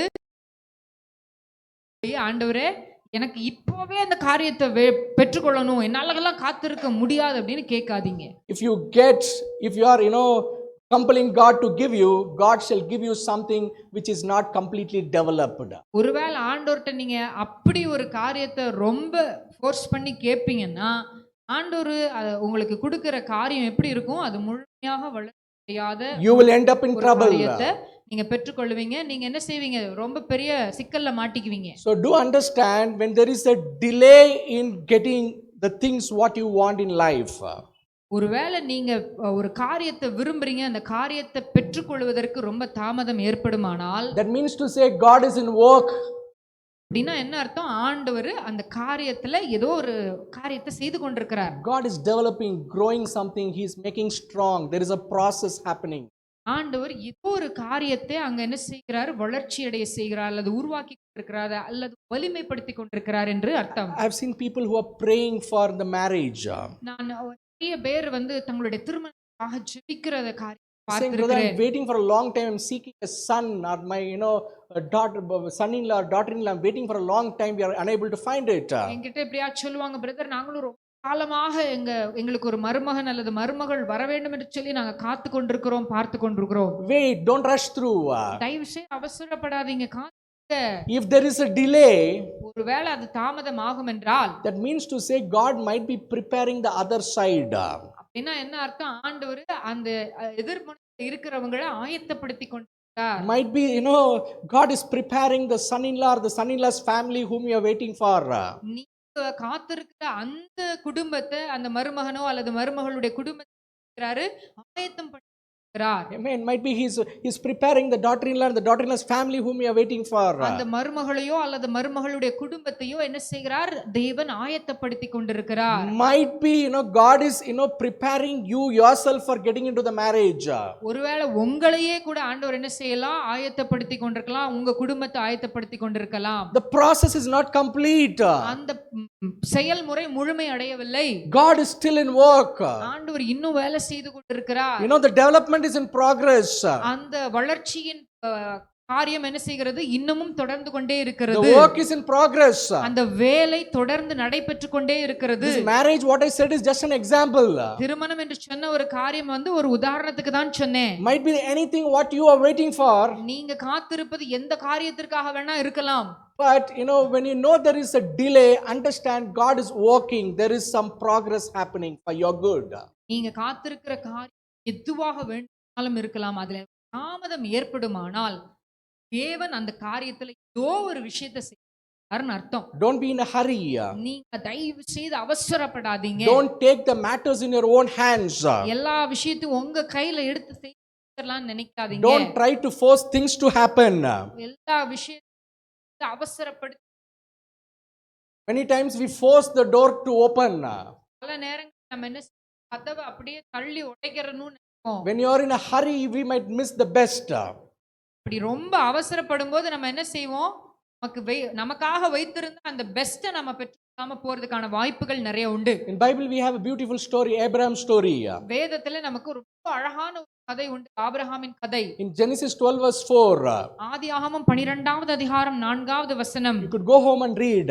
உங்க வீட்டுக்கு போய் வாசிங்க. The word says, Abraham was 75 years old when he left Haran with his wife Sarah, Lot, and all the substances what he had in Haran. வேதம் சொல்லுகிறது ஆபிரகாம் 75 வயதாக இருக்கும்போது ஆரான் என்கிற ஊரிலிருந்து அவர் வந்து என்ன செய்கிறார்? தன்னுடைய மனைவியையும் குடும்பத்தினர் அவர் போகிறார். He is getting into a new land of Canaan. அவர் கானான் என்கிறதான தேசத்துக்கு, புதிய ஒரு தேசத்துக்கு அவர் போகிறார். This word says Abraham was 75 years old. வேதம் சொல்லுகிறது ஆபிரகாம் 75 வயதுள்ளவனாய் இருந்தான். But after 10 years living in Canaan, 10 வருஷம் கானான்ல வாழ்ந்ததுக்கு பின்பதாக, because they are promised to be as the father of nations. ஏன்னா அவங்க தான் வந்து அந்த தேசத்தின் தகப்பனாக இருப்பாங்கன்னு சொல்லி ஆண்டவர் வாக்கு பண்ணி இருக்கிறார். They waited for 10 years. அவங்க 10 வருஷம் காத்திருந்தாங்க in Canaan. கானானுல. But nothing happened. ஆனா ஒண்ணுமே நடக்கல. They didn't have any child. அவங்களுக்கு எந்த ஒரு குழந்தையுமே இல்ல. Now Sarah comes out with a plan telling you, take my maid servant Hagar, lie with her and have a child through her. ஆனா இப்ப சாராள் என்ன செய்கிறாங்க? சாராய் வந்து தன்னுடைய வேலைக்காரியை கொடுத்து இவளோடு சேர்ந்து நீங்க ஒரு பிள்ளையை பெற்றெடுத்து நமக்கு ஒரு சந்ததியை உண்டாக்குங்கன்னு சொன்னாங்க. What age was that? Abraham was 85 years now. அது அப்ப என்ன வயசு? ஆபிரகாமுக்கு 85 வயது. Now what, they didn't wait for the God's plan to get succeeded. அவங்க என்ன செய்யல? தேவனுடைய வார்த்தை நிறைவேறுவதற்கு காத்திருக்கவில்லை. Who is this Abraham? Abraham யாரு? Father of faith. விசுவாசத்தின் தந்தை. But today they couldn't have that patience. ஆனா இப்போ அவங்களுக்கு அந்த பொறுமை இல்ல. Might be there's a great pressure from his wife. அவங்களுடைய மனைவியிடத்துல இருந்து மிகவும் ஒரு உந்துதல் தள்ளிட்டே இருந்து புஷ் பண்ணிட்டே இருந்திருக்கலாம். She would have told, you're 85 years old now, at 10 years over we have come to Canaan. இருக்கலாம், நீங்க ஏற்கனவே 85 வயசாயிருச்சு, நம்ம இங்க வந்து 10 வருஷம் ஆச்சு. Now when will we have, please take my maid servant and have a child. இனி நமக்கு எப்ப குழந்தை பிறக்க போது? தயவு செய்து என் வேலைக்காரியை நீங்க வந்து சேர்த்து கொண்டு ஒரு குழந்தை. 85 years old he gave birth to Ishmael. அந்த 85வது வயதுல என்ன செய்தாரு? அவரு அதே காரியத்தை செய்து இஸ்மவேல் என்கிறதான ஒரு புத்திரனை பெறுகிறார். After giving birth to Ishmael, 13 years later, இஸ்மவேல் பிறந்ததற்கு பின்பு 13 ஆண்டுகள் கழித்து, when Abraham was 99 years old, Abraham 99 வயது உள்ளவனாய் இருக்கும் பொழுது, God declared Abraham as Abraham. Abram என்கிறதாக அழைக்கப்பட்டவனை ஆபிரகாம் என்பதாக தேவன் அழைத்து, and he declared Sarai as Sarah. சாராயை சாராள் என்று ஆண்டவர் அழைத்து, and God said, I blessed Sarah and I'll give a son also of her. அவர் சாராளை ஆசீர்வதித்து அவள் மூலமாக உனக்கு ஒரு சந்ததியை உண்டாக்குவேன் என்று வாக்கு பண்ணுகிறார். Abraham laughed and said in his heart, shall a child be born unto me when I am 100 years old? Abraham நகைத்து இப்படியாய் சொல்லுகிறார், 100 வயதாய் இருக்கிற எனக்கு பிள்ளை பிறக்குமோ? But is it anything too hard for the Lord? As said in Genesis 18 verse. ஆதியாகமம் 18வது அதிகாரம் 14வது வசனத்துல இப்படியாய் வசனம் சொல்லுகிறது, தேவனால் கூடாத காரியம் என்று உண்டோ? As God promised, Abraham and Sarah was blessed with a child. தேவன் வாக்கு பண்ணினபடியே ஆபிரகாமுக்கும் சாராளுக்கும் ஒரு பிள்ளை பிறக்கிறது. When they gave birth to a child, Ismail was 14 years old. ஈசாக்கு பிறக்கும் பொழுது இஸ்மவேலுக்கு 14 வயதாய் இருந்தது. They got Isaac, the child, the promised son. அவங்க வாக்குத்தத்தம் பண்ணப்பட்ட அந்த குழந்தையாகிய ஈசாக்கை பெற்றெடுக்கிறார்கள். Like Sarah, there would be things in our life where things might not be happening now. சாராளை போல நமக்கும் வாழ்க்கையில பல விஷயம் நிறைவேறாம இருக்கும் பொழுது, As you want the things to happen so fast, வேகமா அந்த காரியம் நமக்கு நடக்கணும் அப்படின்னு நினைக்கும் போது, you have waited, எவ்வளோ காத்திருந்தீங்க, days and years are passed by, நாட்களும் வருஷங்களும் கடந்து போயிருச்சு, there is no signs, எந்த ஒரு அடையாளமும் தெரியல, no progress, nothing. எந்த ஒரு முன்னேற்றமும் ஒண்ணுமே இல்ல. But slowly you are losing the faith on the promise what God has given you. நீங்க இப்ப என்ன ஆகுது, தேவன் உங்களுக்கு கொடுத்த அந்த வாக்குத்தத்தத்தின் மேல இருந்த நம்பிக்கை கொஞ்சம் கொஞ்சமா குறைய ஆரம்பிக்குது. And now you started taking a own decision and started giving birth to Ismail. இப்ப நீங்க என்ன செய்றீங்க, சுயமா முடிவு எடுத்து அப்படியே கொஞ்சம் கொஞ்சமா என்ன ஆகுது, இஸ்மவேல் பிறப்பதற்கு ஒரு வழியை உண்டாக்குறீங்க. What is birth of Ismail means? That means own plans and own desires. இஸ்மவேல் என்பது என்ன, ஒரு சுயமாக நீங்க யோசித்து செயல்படுத்துகிற ஒரு காரியம். Amen. Until you let the Ismail go, Isaac will not show up.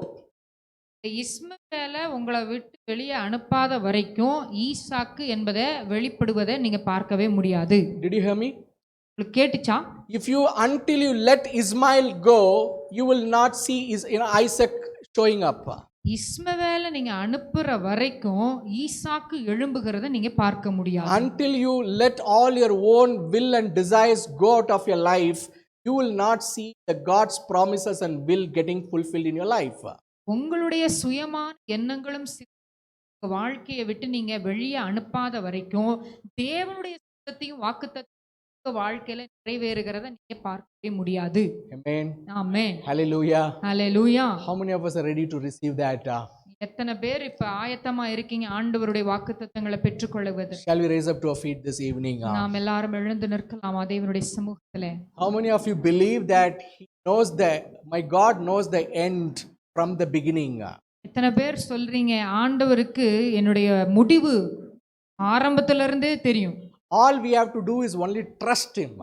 நம்ம செய்ய வேண்டிய ஒரே ஒரு காரியம், அவர் மேல முழுமையா நம்ம நம்பிக்கை வைக்க வேண்டும். You just keep honoring the Lord.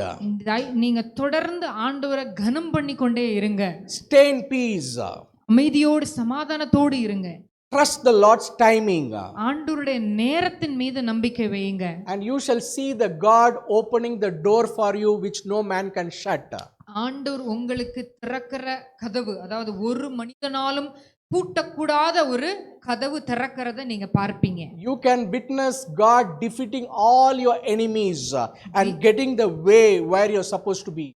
தேவன் உங்களுக்கு விரோதமாக எழும்புகிற எல்லா எதிரிகளையும் முறியடித்து உங்களுக்காக படுகிறதை நீங்க பார்க்கிற நாட்கள் வரும். Don't go birthing around Ismail. நீங்க தயவு செய்து இஸ்மவேலை பெற்றெடுப்பதை அந்த மாதிரி ஒரு காரியத்தைவே நீங்க என்ன செய்யாதீங்க. When God wants to really give you and bless you with Isaac, உங்களுக்கு தேவன் ஈசாக்கு என்கிற வெளியேற பெற்ற பொக்கிஷத்தை கொடுக்கிறதுக்கு அவர் நிர்ணயித்திருக்கும் போது, Psalmist says, Bible says, when you delight yourself in the Lord, God will give you the desires of your heart. சங்கீதக்காரன் இப்படியாய் சொல்லுகிறார், கர்த்தரின் மேல் மகிழ்ச்சி, கர்த்தரில் நீ மனமகிழ்ச்சியா இருக்கும்போது அவர் உன் இருதயத்தின் வேண்டுதல்களை எல்லாம் உனக்கு அருளி செய்வார் என்பதாக வசனம் சொல்லுகிறது. Please listen to this word carefully. இந்த வார்த்தையை நல்லா கவனிங்க. The word says, when you delight yourself in the Lord, நீங்க கர்த்தரில மகிழ்ச்சியா இருக்கும் பொழுது God shall give you the desires of your heart. அவர் உங்கள் இருதயத்தின் விருப்பங்கள் வேண்டுதல்களை எல்லாம் உங்களுக்கு அருளி செய்வார். When you feel disturbed, நீங்க சஞ்சலத்தோடு இருக்கும் பொழுது, when you feel miserable, நீங்க தவிப்போடு இருக்கும் பொழுது, when you feel confused, குழப்பத்தோடு இருக்கும் பொழுது, when you feel painful, நீங்க வலியோடு இருக்கும் பொழுது, you will not get the desires of your heart getting fulfilled. உங்க இருதயத்தின் வேண்டுதல்கள் அருளப்படுகிறத உங்களால பார்க்க முடியாது. Amen. Amen. doesn't, when you are so much painful state, that means you are not, delighting yourself in the Lord. நீங்க மிகுந்த வலி என்கிற உணர்வோடு இருக்கும்போது நீங்க கர்த்தரில் களி கூறுவது என்பது சாத்தியமில்லை. Because the situation and circumstance what is there in your life currently is making you to feel that pain and sorrow. இப்போ கடந்து போகிற அந்த சந்தர்ப்பங்களும் சூழ்நிலைகளும் மிகுந்த வேதனையை உங்களுக்கு உண்டாக்கி கொண்டிருக்கலாம். That means to say you are still holding on to the flesh. என்ன நீங்க இன்னும் மாம்சத்தின் மேலதான் ஏதோ ஒரு பிடி உங்களுக்கு இருக்கிறது. You are hooking to your own will. உங்களுடைய சித்தத்தை நீங்க இன்னும் என்ன கொண்டிருக்கீங்க, பிடித்து தொங்கிட்டு இருக்கீங்க. Living in flesh and hooking to your own will. மாம்சத்தில் வாழ்வதும் மேல ஒரு பிடியோட தொங்கிட்டு இருக்கிறதும் and expecting the God to fulfill the desires of your heart will never happen. தேவன் உங்க இருதயத்தில் இருக்கிற வேண்டல்களையா நிறைவேற்றுவது இது எல்லாம் ஒண்ணா சேர்ந்து நடக்க வாய்ப்பே இல்லை. You want God to fulfill the desires of your heart. தேவன் உங்க இருதயத்தின் வேண்டல்களை நிறைவேற்றணும்னு நீங்க விரும்புனீங்கன்னா only one thing God expects from you. ஒரே ஒரு காரியத்தை தேவன் உங்களிடத்துல இருந்து எதிர்பார்க்கிறார். He wants you to be delightful in the Lord. அவர் உங்களை கர்த்தரில் களி கூறுகிற அனுபவத்துக்குள்ள போகணும்னு விரும்புகிறார். Delightful in the Lord means anything in this world cannot make you to feel, sorrowful. உலகத்தில் நடக்கிற எந்த ஒரு காரியமும் உங்களை என்ன செய்யாது, துக்கப்படுத்தாது. அதுதான் நீங்க கர்த்தரில் களி கூறுகிறது. Anything in this world cannot keep you confused. இந்த உலகத்தில் இருக்கிற எந்த ஒரு காரியமும் உங்களை குழப்பத்திற்குள்ளாக anything in this world cannot keep you from getting delightful in the Lord. இந்த உலகத்தில் இருக்கிற எந்த ஒரு விஷயமும் கர்த்தரில் நீங்க களி கூறுவதை தடுத்து நிறுத்தவே முடியாது. Now who does that? Satan does that. பிசாசு தான் அந்த காரியத்தை கொண்டு வருவான். ஒரு ஆள் சொன்னீங்க, பிரதர் நான் அப்படிதான் இருக்கணும்னு நினைக்கிறேன், ஆனால் என்னால முடியல. ஏன்னா நான் என்னதான் அதை மறக்கணும்னு நினைச்சாலும் எனக்கு மறக்க முடியல. அந்த துக்கம் என்னை அடைக்குது. இந்த காரியங்கள் எல்லாம் என் கண் முன்ன வருது அப்படின்னு அதை கொண்டு வர்றது யாருதான்? கர்த்தர் இல்ல, சத்ருவாகிய பிசாசு தான் அந்த காரியத்தை கொண்டு வரான். ஏன் கொண்டு வரான்னா உங்களை இன்னும் அந்த துக்கத்துக்குள்ளாக, இந்த குழப்பத்துக்குள்ளாக வைக்கணும்னு நினைக்கிறான். அதை வைக்கிறதுனால என்ன ஆகும்? இந்த துக்கத்துல குழப்பத்துல நீங்க இருக்கும் பொழுது God cannot fulfill the desires of your heart. அதுதான் சத்ருவுக்கு தேவை. அவனுக்கு ஒருவேளை நீங்க கர்த்தருக்குள்ள நீங்க கலிகூற ஆரம்பிச்சிட்டீங்கன்னா அவனுக்கு தெரியும் கர்த்தர் அடுத்த வினாடி என்ன பண்ணுவாரு? He will fulfill all the desires of your heart. Hallelujah. So tell Satan that how much ever you strive hard, you cannot prevent me from getting delightful in the Lord. ஆகவே சத்ருவை பார்த்து இப்படியாய் சொல்லுங்க, நீ எவ்வளவு போராடி முயற்சி செய்தாலும் கர்த்தருக்குள் எனக்கு இருக்கிற சந்தோஷத்தை உன்னால திருடவே முடியாது. Yes, I know the state of things affairs what I'm going through is so painful. Yes, ஆமா எனக்கு தெரியும் நான் கடந்து போய் கொண்டிருக்கிற இந்த சூழ்நிலை மிகவும் கடினமான வலி நிறைந்த ஒரு சூழ்நிலை. But this pain cannot hold me. ஆனால் இந்த வலி என்னை தடுத்து நிறுத்த முடியாது. All these worldly things cannot hold me. இந்த உலகத்தின் காரியங்கள் எதுவும் என்னை தடுத்து நிறுத்த That முடியாது. cannot block me from getting delightful in the Lord. இவைகள் எதுவும் தேவனிடத்தில் நான் கொண்டிருக்கிற சந்தோஷத்தை எடுத்து விட முடியாது. When you know the truth, the spirit inside of you gets bubbled and you will feel delightful in God. இந்த விஷயம் உங்களுக்கு புரிஞ்சிச்சுன்னா நீங்க உங்களுக்குள்ள இருந்து எப்போதும் சந்தோஷம் பொங்கி Any situation and circumstance in your life that cannot hold you from getting delightful in the Lord. எந்த சூழ்நிலையும் எந்த ஒரு காரியமும் உங்களை ஆண்டவரிடத்துல நீங்க களி கூறுவதை தடுத்து நிறுத்த முடியாது. But the worldly people see all the situation circumstances. இந்த உலகத்தின் மக்கள் இந்த சூழ்நிலைகளை எல்லாம் பார்க்கும் பொழுது But you will be so delightful. நீங்க என்ன செய்வீங்க? There will be great peace and joy within you. உங்களுக்குள்ள மிகுந்த சமாதானமும் சந்தோஷமும் But you will see all the desires of your heart getting fulfilled in your life. உங்க வாழ்க்கையில உங்களுடைய எல்லா ஆசைகளும் எல்லா வேண்டுதல்களும் நிறைவேறுவதை நீங்க பார்ப்பீங்க. The reason why God is speaking to you this evening, இந்த மாலை வேளையில இந்த காரியத்தை தேவன் உங்களிடத்துல பேசிக் கொண்டிருக்கிற நோக்கம் என்னவென்றால், God asked me to tell you so diligently. தேவன் உண்மையாகவே இந்த ஒரு காரியத்தை உத்தமத்தோடு உங்களிடத்துல சொல்ல You are having many questions in your heart. உங்க இருதயத்துல பலவிதமான கேள்விகள் இருக்கிறது, which is unanswered. அவைகளுக்கு பதில் கிடைக்கவே இல்லை. Don't hold to all the questions. அவைகள் எல்லாம், அந்த கேள்விகளை ரொம்ப புடிச்சுக்கிட்டே இருக்காதீங்க. Leave it aside. அந்த கேள்விகளை எல்லாம் தூரமா வச்சு Leave every questions in your heart aside. உங்க இருதயத்துல இருக்கிற எல்லா கேள்விகளையும் அப்புறப்படுத்துங்க. God asked me to tell my children. தேவன் அவருடைய பிள்ளைகளை பார்த்து இப்படியா சொல்ல சொன்னார். He told me, tell my children. அவர் சொன்னார், என் பிள்ளைங்களை பார்த்து சொல்லு. Tell my children. என் பிள்ளைங்களை பார்த்து சொல்லு. Tell my children. என் பிள்ளைங்களை பார்த்து சொல்லு. Take this a prophetic message. இதை ஒரு தீர்க்கதரிசி செய்தியாக எடுத்துக்கொள்ளுங்கள். God said, tell my children. தேவன் சொன்னார், என் பிள்ளைகளை பார்த்து சொல்லு. Ask them to trust me. என்னிடத்தில் அவர்களை நம்பிக்கை வைக்கும்படி சொல்லு. And move ahead. முன்னோக்கி நகர்ந்து போங்கன்னு சொல்லு. Move ahead. முன்னோக்கி நகர்ந்து போங்க. They will find all the answers for their questions in the season where they are going through ahead. அவர்கள் முன்னோக்கி கடந்து போகிற அந்த பாதையிலே அவர்களுடைய எல்லா கேள்விகளுக்கான பதிலை அவர்கள் பெற்றுக்கொள்வார்கள் என்பதாய் சொல்லு. God is taking each one of you into a different season. தேவன் உங்கள் ஒவ்வொருவரையும் ஒரு வித்தியாசமான அடுத்த காலகட்டத்திற்குள்ளாய் நடத்தி செல்லுகிறார். There are few people who were there in that, the sowing season.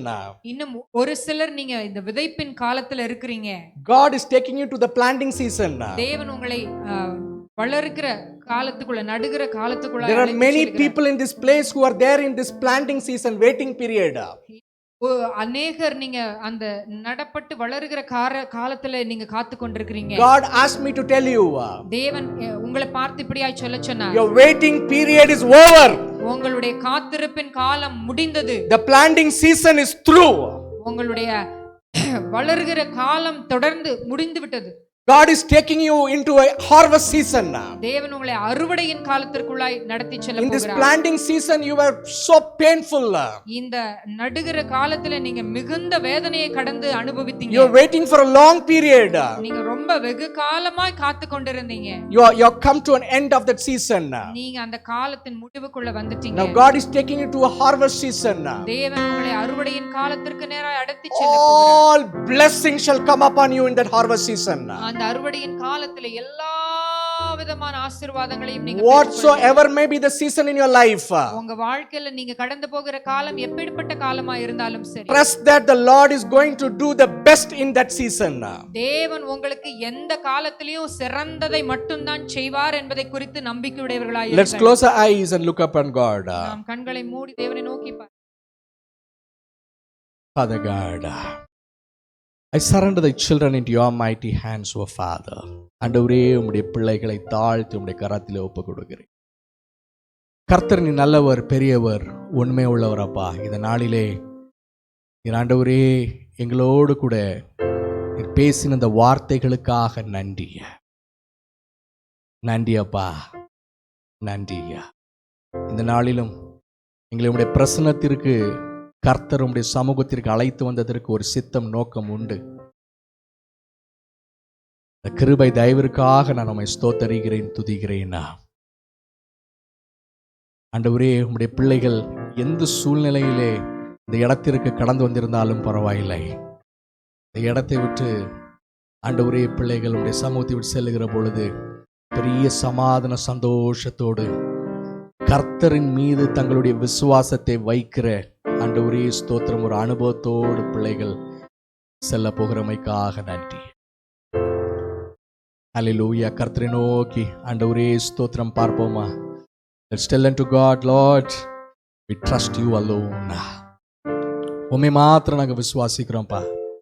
எங்களுடைய விசுவாசம் எங்களுடைய சூழ்நிலைகளின் மீது அல்ல, எங்களுடைய வாழ்க்கையில் நாங்கள் கடந்து செல்கிற காரியங்களின் மீது அல்ல ஆண்டவரே.